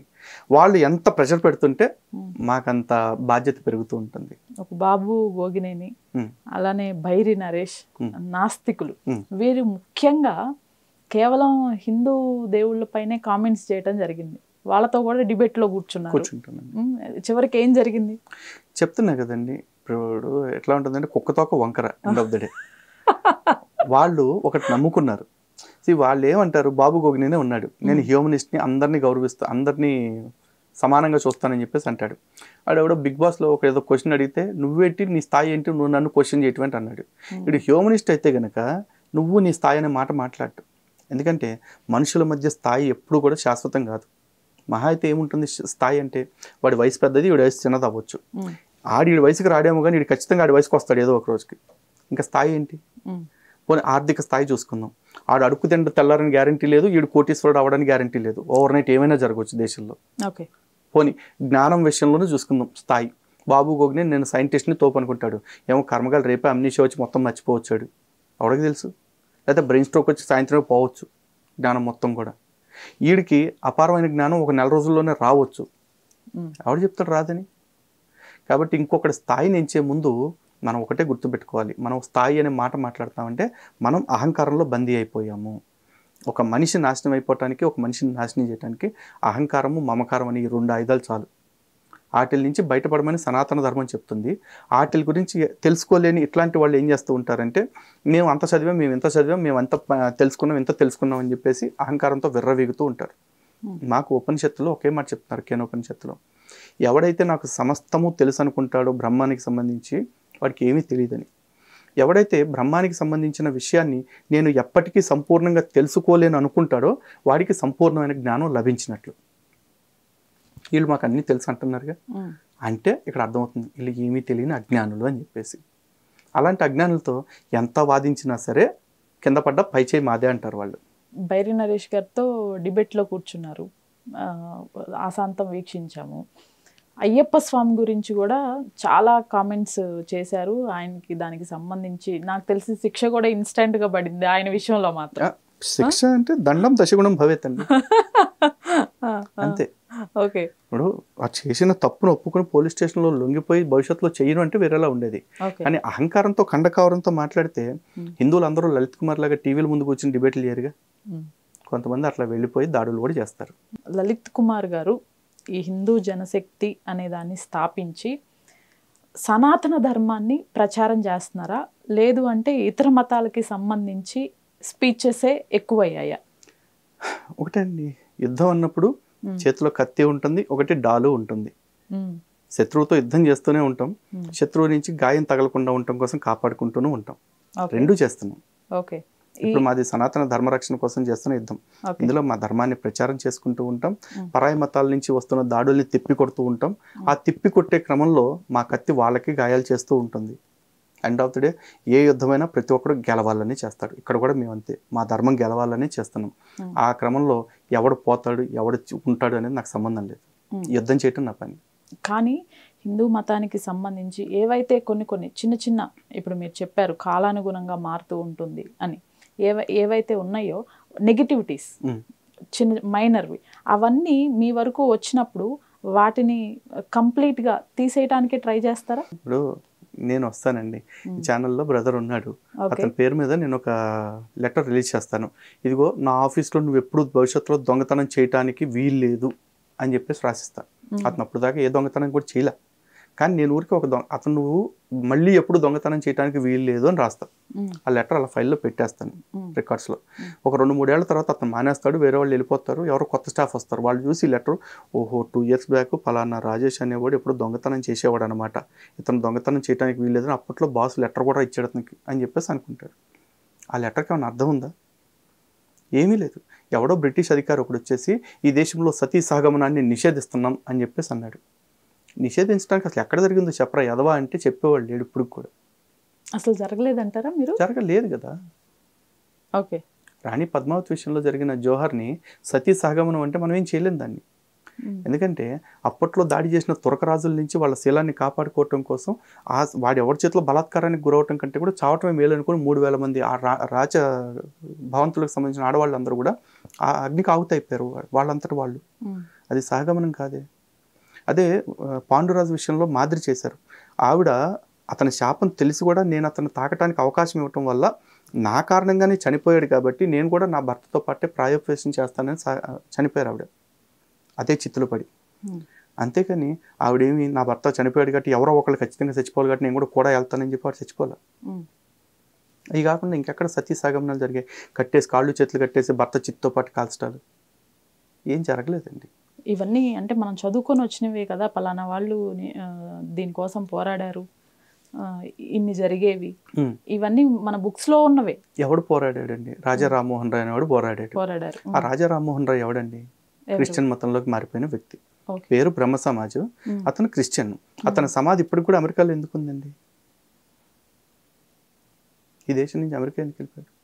అతను క్రైస్తవ వ్యక్తి. ఒక క్రైస్తవుడు హిందుత్వం గురించి వ్యతిరేకంగా కాకుండా సానుకూలంగా మాట్లాడతాడని మీరు ఎక్కడైనా ఎక్స్పెక్ట్ చేస్తారా? ఏ పాస్టర్ అయినా హిందూ ధర్మం గొప్పదని చెప్పడం ఒకసారి చూడండి. ఈ చాలామంది హిందువులు నేను చూపిస్తా, మన మతం మనకెట్లాగో వాళ్ళ మతం వాళ్ళకి అట్లాగే కదా అని చెప్పి అనేవాళ్ళని. అని వాళ్ళు ఎవ్వరు అట్లా చూపించలేరండి. ఇవన్నీ ఫేక్ మాటలండి. ఎక్కువగా ఈ లవ్ జిహాదీలు ఈ టాపిక్ చాలా సార్లు మాట్లాడటం జరిగింది. ఇంకా కూడా కంటిన్యూ అవుతున్నాయా, తగ్గినాయి అని చెప్పుకోవచ్చా? ఏం తగ్గలేదండి. తగ్గలేదు. వాళ్ళు ఎలాంటి విష ప్రయత్నాలు చేస్తూనే ఉన్నారు. ఇప్పుడు హిందూ ఆడబిడ్డల్ని కాపాడుకోవాల్సిన బాధ్యత ప్రతి కుటుంబం మీద ఉంది, ప్రతి తల్లిదండ్రి మీద ఉంది. చాలామంది అనుకోవచ్చు, ఏ మతం అయితే ఏముందిలే బాబు, సంతోషంగా ఉంటే చాలు కదా అని చెప్పేసి. మీకు సంతోషంగా ఉండటం కావాలా, సేఫ్గా ఉండటం కావాలా, లేకపోతే మీ అమ్మాయిని తలుచుకుంటూ భయపడుతూ బ్రతికే బ్రతుకు కావాలా? ఎందుకంటే అక్కడికి వెళ్ళిపోయి చాలామంది సెలబ్రిటీల జీవితాలు చూస్తారు. షారుఖ్ ఖాన్ హిందూ అమ్మాయిని చేసుకున్నాడు, హ్యాపీగా ఉన్నాడు. సల్మాన్ ఖాన్ లేకపోతే అమీర్ ఖాన్ హిందూ అమ్మాయిని చేసుకున్నాడు అని చెప్పేసి చెప్తారు. అలాగే సైఫ్ అలీ ఖాన్ హిందూ అమ్మాయిని చేసుకున్నాడు కదా అని చెప్పేసి. ప్రాబ్లం ఎక్కడ వస్తుందంటే, సైఫ్ అలీ ఖాన్కి 2 పిల్లలు పుట్టారండి. ఎవరు పుట్టారు? ఒకటి తైమూరు, ఇంకోటి ఎవడో ఔరంగజేబు పుట్టాడు ఇంకోటి. ఎందుకు మరి ఒక్కడికి కూడా వెంకటరావు సుబ్బారావు పుట్టలేదు? ఆ పేరు ఎందుకు పెట్టలేదండి? ఆ సెలబ్రిటీల జీవితాలు చూసి వాళ్ళలాగే కింద స్థాయి జీవితాలు ఉంటాయి అనుకోవద్దు. ఇదే విషయాల్లో చూసుకుంటే నిన్న మొన్న చనిపోయిన నేహా ఎవరండి? ఒక ముస్లిం అబ్బాయి ప్రేమిస్తున్నాను వెంటబడితే వాడి ప్రేమని తిరస్కరించినందుకు వాడు చంపేశాడు, ఆసిఫ్ అనేవాడు. మరి కొన్నాళ్ళ క్రితమే శ్రద్ధా వాకర్ అనే అమ్మాయి ప్రేమించి పెళ్లి చేసుకోవడానికి సిద్ధపడి లివిన్లో ఉన్నప్పుడు అమ్మాయిని చంపేసి 32 ముక్కలు చేసి సూట్ కేసులో పెట్టి రోడ్డు మీద పడేశాడు. తారా అనే ఒక షూటర్ని పెళ్లి చేసుకున్న తర్వాత హిందూ ముసుగులో వాడు పెళ్లి చేసుకున్న తర్వాత నేను ముస్లింని, నువ్వు కూడా ఇస్లాంలోకి మారతావా లేదా అని కుక్కలతో కనిపించాడు ఒలింపిక్ షూటర్ని. ఇవన్నీ సొసైటీలోకి రావు. సెలబ్రిటీల జీవితాల్లో కనపడుతున్న నలుగురు జీవితాలు చూసి అందరి జీవితాలు కూడా ఇట్లాగే పెట్రోమెక్స్ లైట్లాగా వెలిగిపోతాయి అనుకుంటారు. లేవండి. అక్కడ పిల్లలు కానీ యంత్రాల్లాగా మారిపోయి బురకా మాటను బందీలు అయిపోయి నానా బాధలు పడుతున్న జీవితాలు ఇన్నున్నాయి. కక్కలేక మింగలేక తిరిగి తల్లిదండ్రుల దగ్గరికి రాలేక, ఇంకొంతమంది అయితే వాళ్ళు మారిపోయి వాళ్ళని పెడుతున్న బాధలు చూడలేక తల్లిదండ్రులు కూడా వాళ్ళ కోసం మతం మారిపోయిన జీవితాలు కూడా బోల్డ్ ఉన్నాయి. లవ్ జిహాద్ అనేది ఎక్కడ ఆగలేదు, మారలేదు. కాకపోతే ఈ లవ్ జిహాద్ అనే పదాన్ని ఒప్పుకోవటానికి కొంతమందికి నొప్పులు పడతా ఉన్నారు, లౌకికవాదులు, లేకపోతే కొంతమంది సూడో మేధావులు. నేననేది ఏంటంటే, మీకు ఒకవేళ లవ్ జిహాద్ అనే పేరు నచ్చకపోతే ఇంకో పేరు పెట్టండి. కానీ ప్రేమించి పెళ్లి చేసుకుని మతం మారుస్తున్నాడు అనేది, లేకపోతే మతం మార్చి పెళ్లి చేసుకుంటున్నాడు అనేది ఇదైతే నిజమేగా. మరి దానికి లవ్ జిహాద్ అనే పేరు మీకు నచ్చకపోతే ఇంకో పేరు మీరు ఆలోచించి పెట్టండి, ఏం జరుగుతుందో. దానికి ప్రేమ అనే పేరు మాత్రం ఖచ్చితంగా పెట్టొద్దు. ప్రేమ అంటే నీ జీవితం నీది, నీ పద్ధతులు నీవి, నా పద్ధతులు నావి, ఇద్దరం కలిసి బ్రతుకుదాం, నువ్వు పూజలు చేసుకొని నేను మసీదుకి పోతా అంటే ఒక రకం. అట్లాంటివి ఎక్కడ జరగట్లేదండి. నేను చూస్తున్న 100కి 99 పెళ్ళిళ్ళలో మత మార్పిళ్ళే ఉన్నాయి. ఆస్ట్రాలజీ పేరుతో, లేకపోతే బాబాలు, కొంతమంది దొంగ బాబాల పేరుతో మన హిందువుల్ని మోసం చేస్తున్న వారు ఎక్కువ అవుతున్నారు. వారిపైన మీరు ఎట్లాంటి యాక్షన్ తీసుకోవాలి? ఇప్పుడు నా మీద ఉన్న కేసుల్లో అట్లాంటిది కూడా కొన్ని కేసులు ఉన్నాయండి. ఓహో, ఓకే. మన హిందువుగా చలామణి అవుతున్న దొంగ స్వాములు పెట్టిన కేసులు కూడా ఉన్నాయి. ఇక్కడ భువనగిరి దగ్గర ఉండే ఒక స్వామి పెట్టించిన కేసు ఒకటి ఉంది. ఆ తర్వాత ఇంకా నగ్న పూజలు చేపిస్తున్నాడు అని చెప్పేసి ఆ స్వామీజీ మీద ఆరోపణలు చేసినందుకు వాడొక కేసు పెట్టించాడు ఒకటి. ఇవన్నీ అవి కూడా ఫైట్ చేస్తూనే ఉన్నాం. కాకపోతే అవి ఏమీ మేము బయటికి చెప్పుకోం కేసులు అన్నింటి గురించి, అంతెందుకు. నీకు హైదరాబాద్ చుట్టుపక్కల చూస్తుంటే, అరే హైదరాబాద్ మన యూట్యూబ్ ఛానల్స్లో కూడా పాపులర్ స్వామి ఒకడు ఉన్నాడు కదా, ఇట్లాంటి తప్పుడు పూజలు చేపించేవాడు. పేర్లు ఎందుకు అంటే బాధపడతారని చెప్పి పేర్లు చెప్పట్లేదు. పేరు చెప్పాలి అంటే కూడా పెద్ద ఇబ్బంది ఏం లేదండి. కాకపోతే కర్మగాలి వాళ్ళను కూడా నమ్ముతున్న వాళ్ళు కొంతమంది ఉన్నారు. కాబట్టి వాళ్ళ ఉచ్చులోంచి బయటకు తీసుకురావడం కోసం మా ప్రయత్నాలు మేము చేస్తున్నాం. అటువంటి వాళ్ళ పేర్లు తొందరలోనే మేమే బయట పెడతాం ఖచ్చితంగా. లలిత్ గారిది మెయిన్ ఈ లైఫ్ మొత్తంలో మెయిన్ మోటివ్ ఏంటి అసలు? మీరు సనాతన ధర్మాన్ని కాపాడుకోవటమేనండి. ఏదైతే శంకరాచార్యులు వారు ఆ రోజున బౌద్ధం నుంచి జైనం నుంచి సనాతన ధర్మాన్ని కాపాడుకోవటం కోసం తన జీవితాన్ని త్యాగం చేశారు. అలాగే సనాతన ధర్మాన్ని కాపాడుకోవటం అనేది నా బాధ్యత. ఈ సనాతన ధర్మాన్ని కాపాడుకోవటం కోసం నేను చేసేది ఏంటి అంటే, ఫస్ట్ థింగ్ నేను చెప్తున్నాను, సనాతన ధర్మంలో ఉన్న ఈ మూఢత్వాలు ఏవైతే ఉన్నాయో, మూఢనమ్మకాలుగా ప్రచారం అవుతున్నాయి ఏవైతే ఉన్నాయో, ధర్మంలో లేనివి, వాటిని ఖండించుకుంటూ వెళుతున్నాను. దాంతోపాటు సనాతన ధర్మం పైన ఆరోపణలు చేస్తున్న అన్యమతస్థులు చేసే ఆరోపణలు ఏవైతే ఉన్నాయో వాటన్నిటికీ స్పష్టత ఇచ్చుకుంటూ వెళుతున్నాం. అంటే వేదాల్లో యేసు లేడు, పురాణాల్లో పీసు లేడు, లేకపోతే మహమ్మద్ లేడు, ఎవ్వరు లేరు ఇక్కడ దీనిలో. కానీ ఉన్నాడు అంటూ తప్పుడు ప్రచారం చేస్తున్న వాళ్ళకి మేము తగిన సమాధానాలు చెప్తున్నాము. థ్యాంక్ యూ అండి. Thank you so much. నమస్తే.